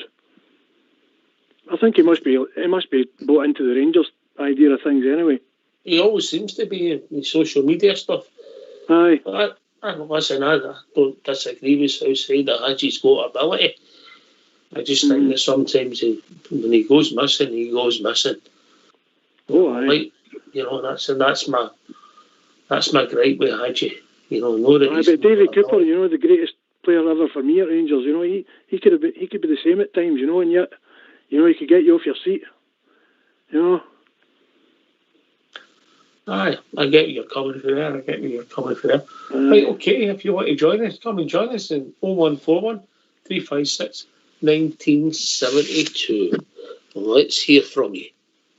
Why don't you give us a call on 0141 356 1972? It's your show, it's your platform. Let's hear from you.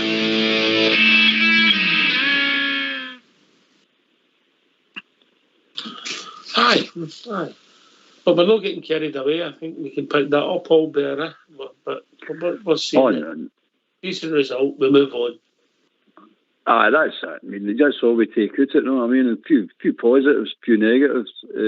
Got the result, big positive. So, aye, we're not getting carried away. And rightly so. We shouldn't be getting carried away because we've nothing to get carried away about with this squad. They've got a lot to prove. They've got a lot to prove to us, you know what I mean? But, and to themselves that they're going to keep this standard up, especially the fighting. But I mean, Southside was saying about the St Mirren game. I remember that so he's at the game watching players that are just chucked it. Let's be honest. Like, I know people are saying they did chuck it, but they chucked it and no caring.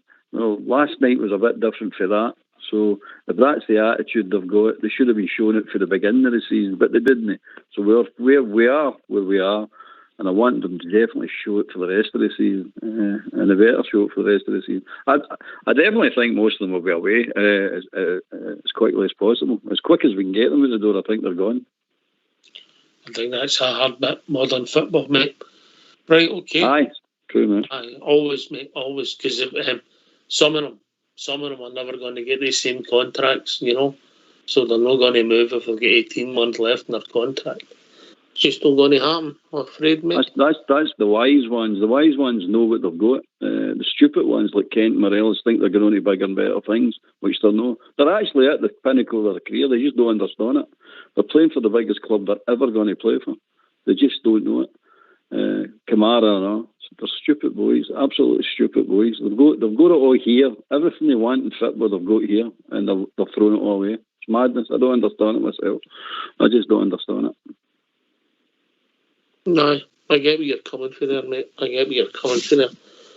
Sometimes, you don't know what you've got to, you've not got to anywhere. Exactly, mate, exactly. Right, okay. We've got a feature coming back. Let's hear the jingle.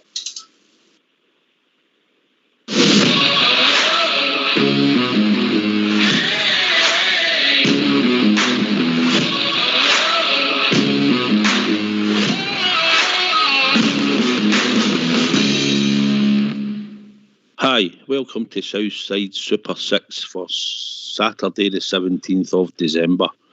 My first selection is Bristol City to beat Stoke. My second selection is Barnsley to beat Burton Albion. My third selection is Fleetwood to beat Cambridge. My fourth selection is Plymouth to beat Morecambe. My fifth selection is Sheffield Wednesday to beat Oxford.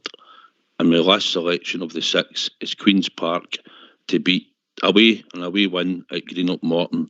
If you take all six, it pays returns of 84.65 to 1. And my Rangers bet on Tuesday night, I'm going to go for Rangers to win 2-0.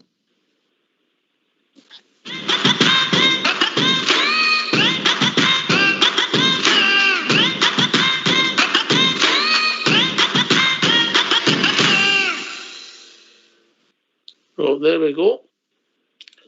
Another fiver donation. Albert. Oh, I've written that. Then I've got mine wrote out. She's away. I've got the bookies on her away. She's camping out overnight at the bookies door to get out on early. I think that's a winner. Before the price moves. Aye, get the board prices, mate. You confident this week with the Super 6 Southside? Aye, nobody's been playing for that many weeks, so it could happen. Nah, I've had a wee look at it, and that's what I was doing. So I've just went for it. It's 84.65 to 1, so it's a decent. Probably Queen's Park and Morton, I think it's the hardest game, but here, it's on, mate, and hopefully if anybody else puts on, we'll get a return just before Christmas. I'm going. You've done the Super 6 during the World Cup. You've made a few bucks with some of their results, eh? Aye. Well, I have got Argentina and Messi to be top goal scorer. It was 25 to 1 before the tournament started. Okay, so of an interesting Sunday. Okay. All right. Okay. Right. That World Michael Cup's a cure for insomnia, I'll tell you that. Michael Beale, William, Aye. what's your thoughts? I'm delighted. I'm delighted with the man. I mean, I don't know, some people are not happy. I saw last week on the lobby and that, some people absolutely not happy. I don't know what they were expecting. As I say, I think he's an out and out, born and bred, dyed in the wool coach. He's not a former player that's turned into a coach. I think he is a coach. I think it's in his blood. And I mean, it's such a difficult job at the moment because we've got almost a full team out injured. So it's so difficult. And I think he'll do a job for us overall. It's not going to be an overnight miracle. I mean, we saw the first half last night, but we just look at our central defence and we say, oh, geez, we've got all these central defenders and none of them are available. The old saying, you can't make honey out of dog's dirt. You can only work with what you've got. And I mean, you can bring Alex Ferguson in there with what he's got and all the injuries, and I don't think he's going to, run away with the league. It's going to take a bit of time. We've got to get these players back and give the man a chance. I was a wee bit annoyed last night. The second part of the show, there was a couple of guys on, and doing a bit of complaining and shouting the odds and no happy, and just like the ones that were booing at the game. Give the guy a chance. Give the team a chance. Let's get some injured players back, and then we'll see where we are. Mm-hmm. I'm playing devil's advocate with this. I'm not saying I disagree with what you've said there. No, don't you dare. I think the problem is that, as Albert rightly said, I think the negatives are towards the team. You know, the players that have they were on a bad run of results. Yeah. Oh, the 7-0, the 7-1. You know, I mean that just killed it for a lot of people. Aye, that's the group. You know, unfortunately, though. Aye, there's a group of death right enough, and me died. Aye, there's a gloom that needs lifted. No other way you can do that. All bearers keep winning matches consistently, innit? Aye, just win, keep winning. You have to win ugly, just win, and then I think you seen it last night when we started. We got the second goal. You could see the confidence coming back right into the team, and then we get the third one. We just stroke the ball out in the water. So the old cliches that the winning breeds confidence is true. It's just the way football is for any sport for that matter. And I think if we keep it going, the team need to prove to the support. All the plaudits they go for last season and what they done last season and the 55 and they blew it. They've blew it this season. All the plaudits have blew it. They're starting to ground zeros, if they want for a better terminology, and they need to prove to the crowd that we can trust them. Because me personally, I don't think I can fully trust them now. I don't. Because you never know, and I hope I'm 1,000% wrong. I hope they play like they did the second half for the rest of the season, and we get the results and we win all the games, and it'd be great. But they need to prove they want to do it. There's no right saying we're going to do it, but they need to go out and want to do it. And if they want to do it, I think they've got the ability to do it. But again, you need heart, you need dig, you need all the attributes that any team needs that we were lacking there when Van Bronckhorst was there. And the horseshoe football didn't help it. Don't get me wrong, that was boring. That was just boring. That would empty Ibrox, that football. I really would. But again, that's my thoughts on the team. I don't trust them totally. I really don't. And I think the majority of support are the same. You're looking at them and going like that. Now, come on, we know you've got the ability. We keep saying it. But all of a sudden, Kamara doesn't want to chase somebody. Lundstrom chucks it. Tav loses concentration. I mean, you're going on about it. Kent doesn't look interested. Morelos, well, he goes in a huff. He's in a huff for some reason, and nobody actually knows what he's in a huff about. You get right, he just bottles tackles. He goes on and on and on. The whole squad, you can go through the whole squad like this, and you're saying, look, if you want the support, the true support after that Rangers support, they'll give you Rangers support all the time. Don't get me wrong, but they'll not trust you. This is the point. We need to get the trust built up back up, and that's what's lacking at the moment. Southside, Bridge. I just look at it as it's a new broom, it's a new start. And for me, it was Michael Beale's first game with this squad, which is going to change. So I've got to go with what they're doing. Ryan Jack pops up with a goal. Not been anywhere near it for a while. Been out injured, comes back, scores. First goal, Sakala been in and out the picture under Michael Beale, comes in, scores. And obviously Alfredo does what any Rangers striker should be doing at Ibrox, is putting the ball in the back of the net. So look at it that way, and I think it's positive. But I know I've got to support this squad and the manager and the team because it's a team I love and all that. But I know this squad will change. So as I just hope for as well, they're in playing for Michael Beale, they go out and they play for that jersey and the supporters in the club and basically themselves and be respectful about it, because at the end of the day, if you're looking to get a move, your attitude and everything people look at before they sign you as a person first and foremost.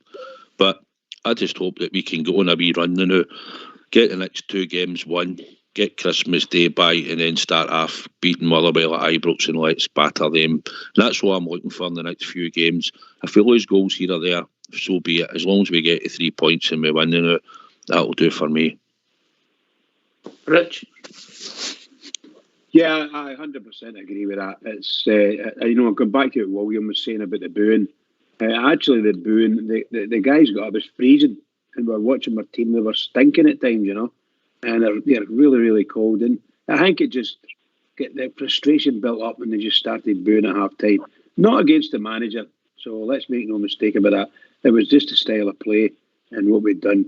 Knowing at half time you're losing 2-1 to Hibs isn't it pretty? So, but the second half was totally different. Crowd were totally different. Everybody was lifted, and as Southside said, we have to rally round. We have to go and do it. The players need to wakey and get on with the game and play for the manager. And the manager knows what he's got now, or should know a good idea. So let's see what happens. The next 2 games, really tough, really tough.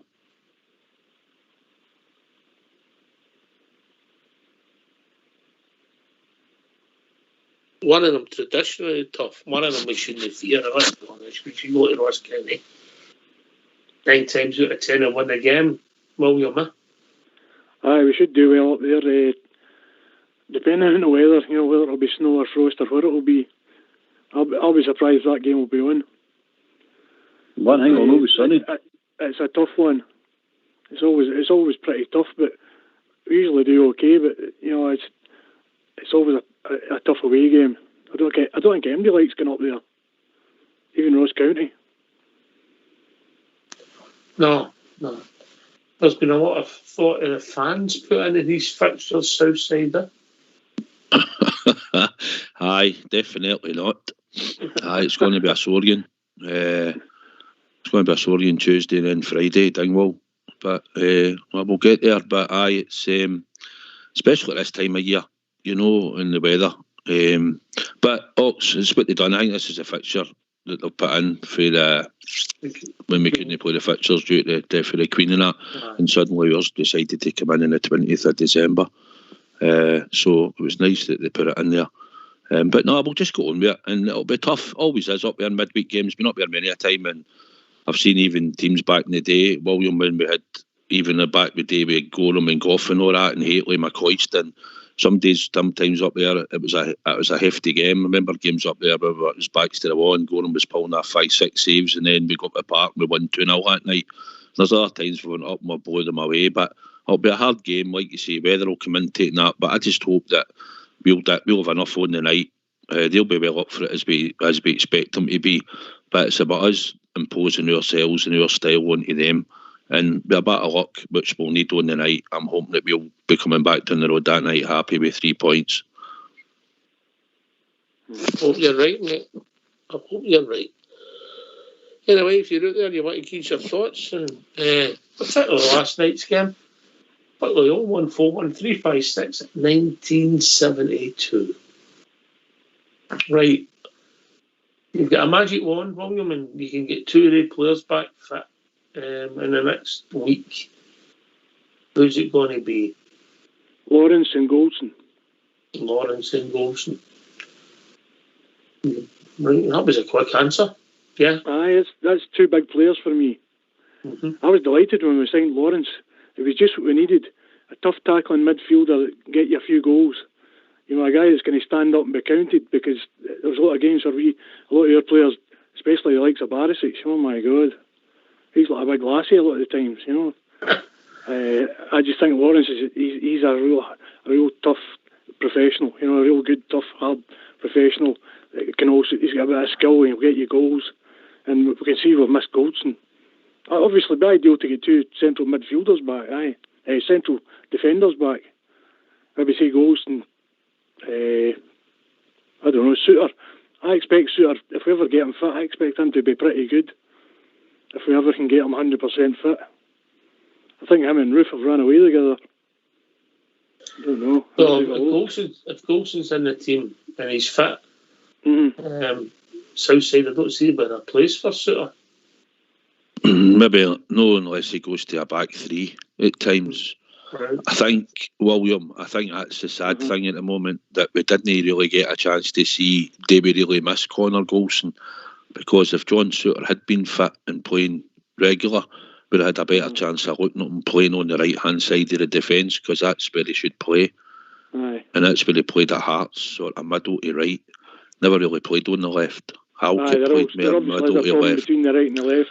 And You I don't think it's much of a gap, but obviously it is. Aye. And it's about how he distributes the ball and all that. And we seen him when he was on the That's left for right. the one game against Livingston. Any player right-fitted plays left. We know the problems it creates. But I just think we're all saying I would want Connor Golston back, but I'd love to have seen Suter, but it can't happen. So he'll have to fight for his place. And I probably agree with you. Probably Connor Golston and probably Tom Lawrence, as I'm wanting really desperate to see Tom Lawrence back fit.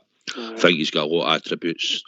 Puts his foot in, he's got a dig about him, he shoots from outside the box, he can run at players, run off players, and I think that's what we need. And I think in Michael Beale's team going forward, that's the type of players that we're looking for, and I think he's perfect for it. Aye. Altner, then Bridge. 2 players, Mm-hmm. Helander and Suter.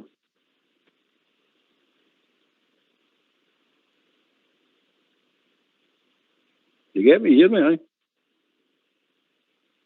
I heard you. I think he just fell off his chair. You stole my thunder there, big man. Are you going for the same? Are you going for the same too, Bridge? No. All right. Oh, but what's your rationale? The 2 best central defenders. We need a base to work for. We need a base for the rest of the teams to get up the park, to get our football players playing. Like your Kents, Tillmans and all them, they all need a platform to play off of. So you get them in, get the defence solid, get it stiff again, and then let's take it for them. I think Helander's. I still think Helander's the best defender we've got. The only trouble is we can't get him on the park. We can't keep him fit. We'll not see him for about 15 months now, have we? No.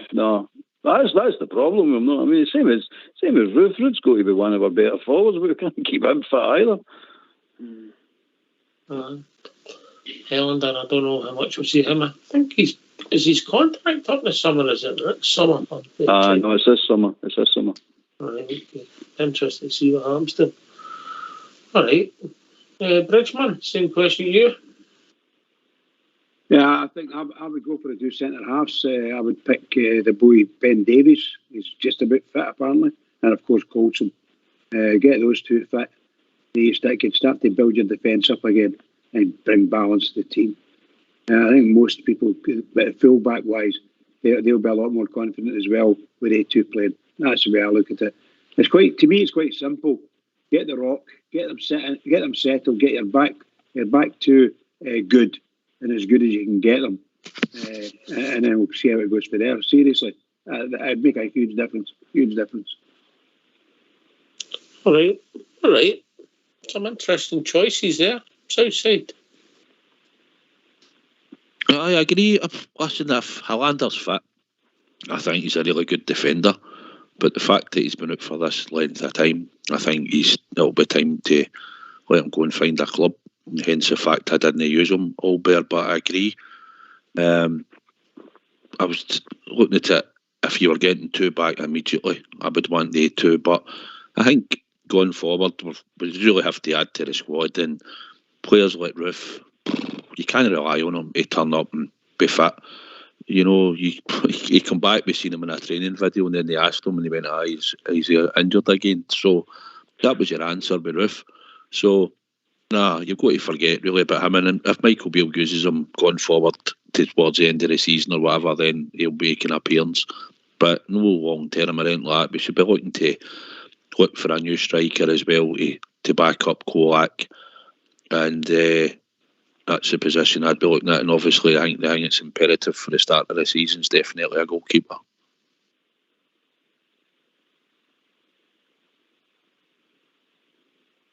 I agree. We definitely need a goalkeeper. If we're going to strengthen in the summer, we're going to have to get a goalkeeper. No doubt about that. Maybe 2, mate. Maybe 2, right? You're right, man. I don't know.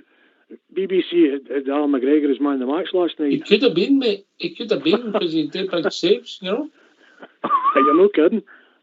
When you look at some of the saves he made in the first half, you're going, oh my God. Bizarre, even though he was a passenger in the second half, Bridgeman, but the first half he made a couple of excellent saves in front of you, yeah? Oh, yeah, absolutely. And we're happy it was there. There was one for their he's a left fullback. I can't remember the boy's name, or left wing, whatever. He had a lovely shot. And he managed to get his hand to it and put it over the bar because it was dipping in, But yes, he brought up some nice saves. But as I say, I think about 4 or 5 saves to make.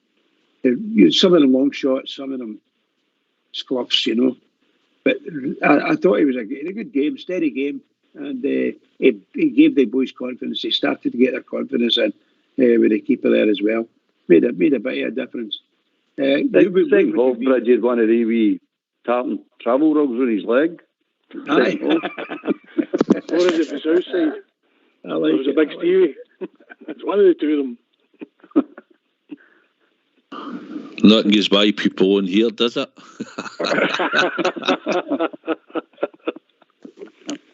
No. I think we're getting a tartan balaclava putting money on Fleetwood.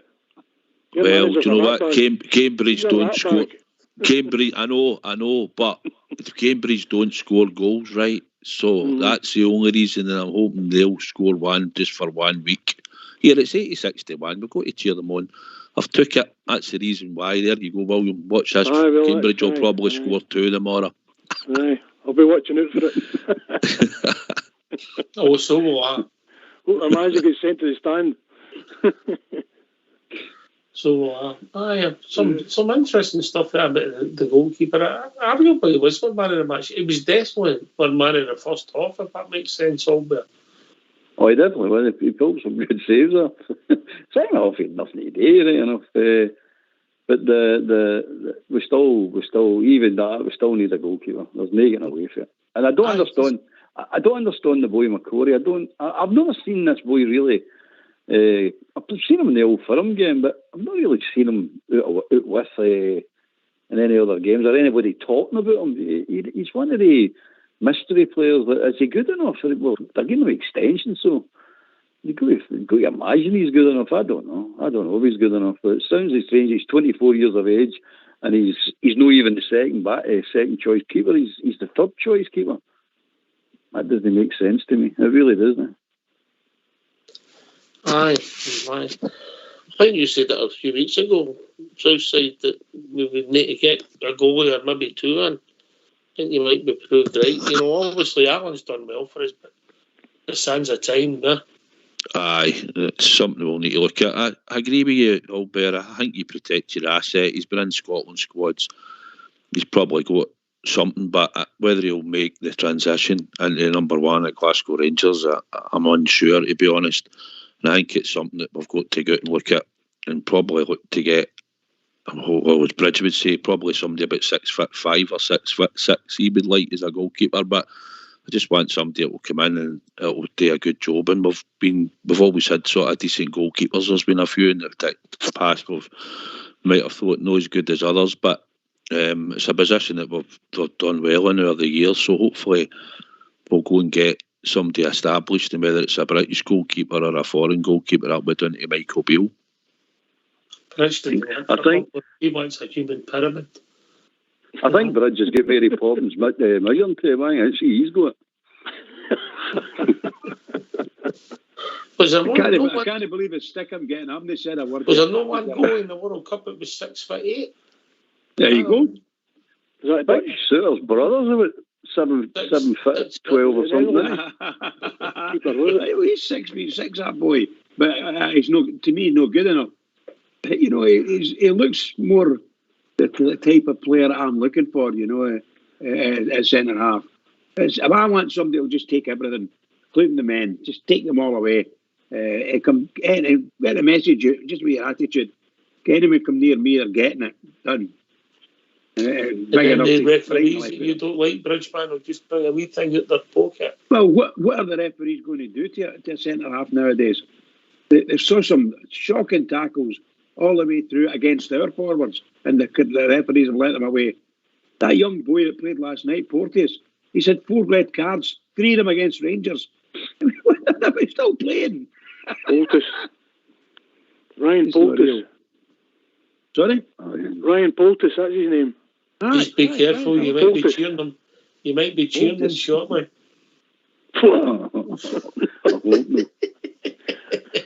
Just imagine, Bridge. What's that, pal? Just imagine you and Ryan Porteous is standing there with the Rangers jersey in January.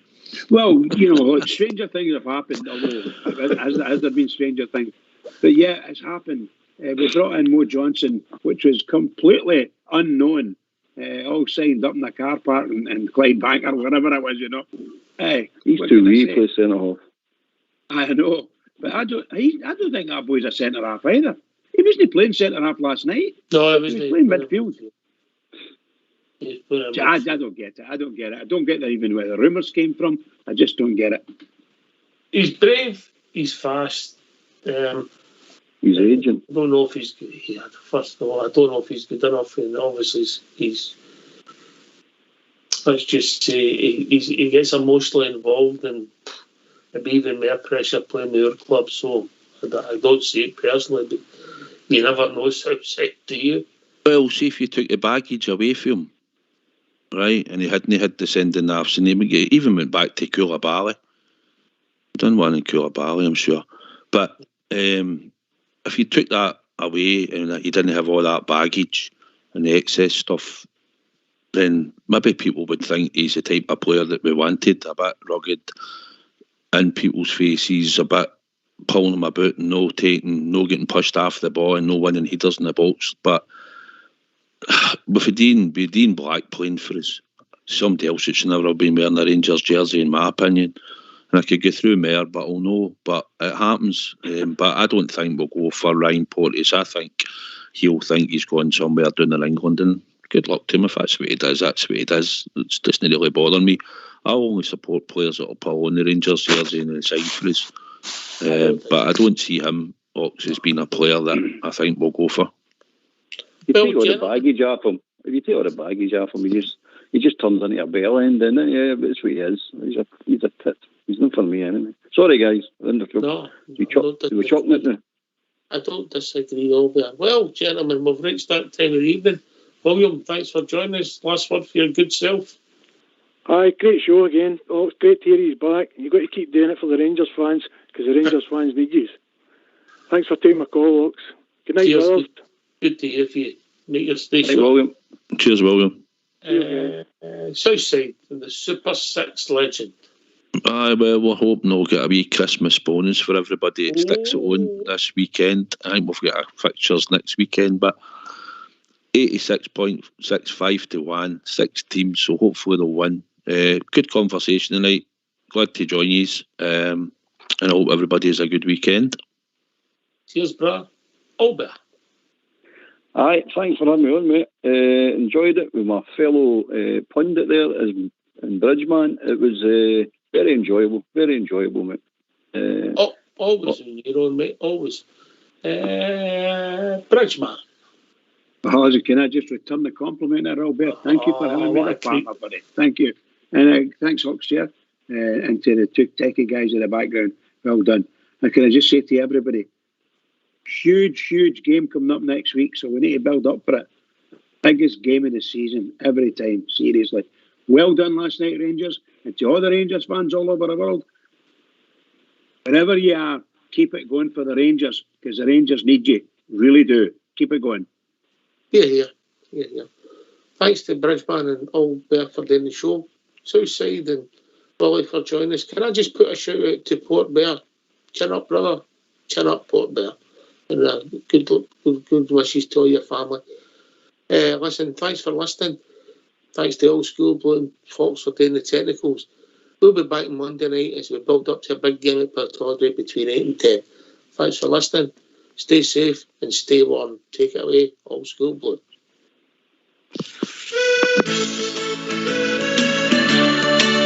Oh, every other Saturday, my half day up, and it's up to the match I go.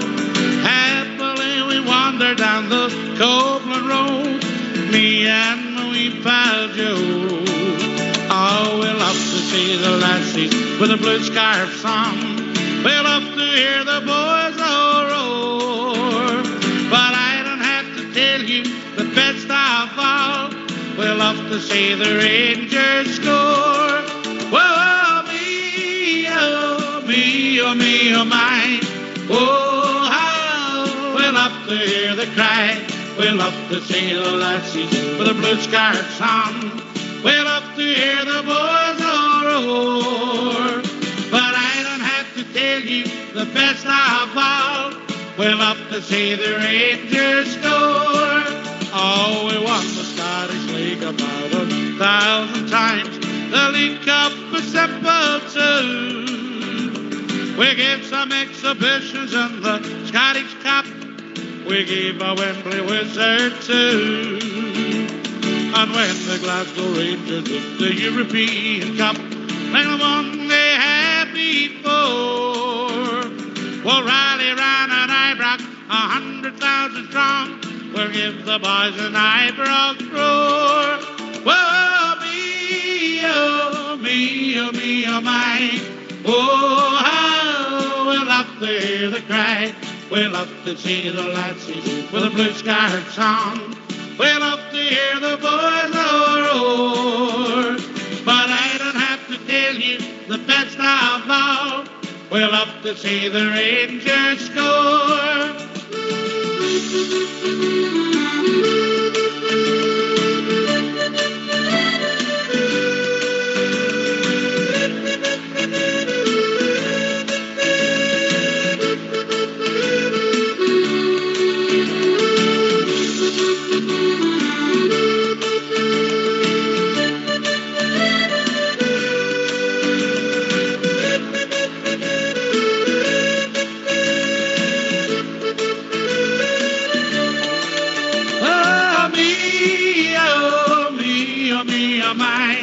Oh, how we love to hear the cry. We love to see the lassies with the blue scarfs on. We love to hear the boys all roar. But I don't have to tell you the best of all. We love to see the Rangers score. Whoa, me, oh, me, oh, me, oh, my. Oh, how we love to hear the cry. We love to see the lassies with the blue scarfs on. We love to hear the boys all roar. But I don't have to tell you the best of all. We love to see the Rangers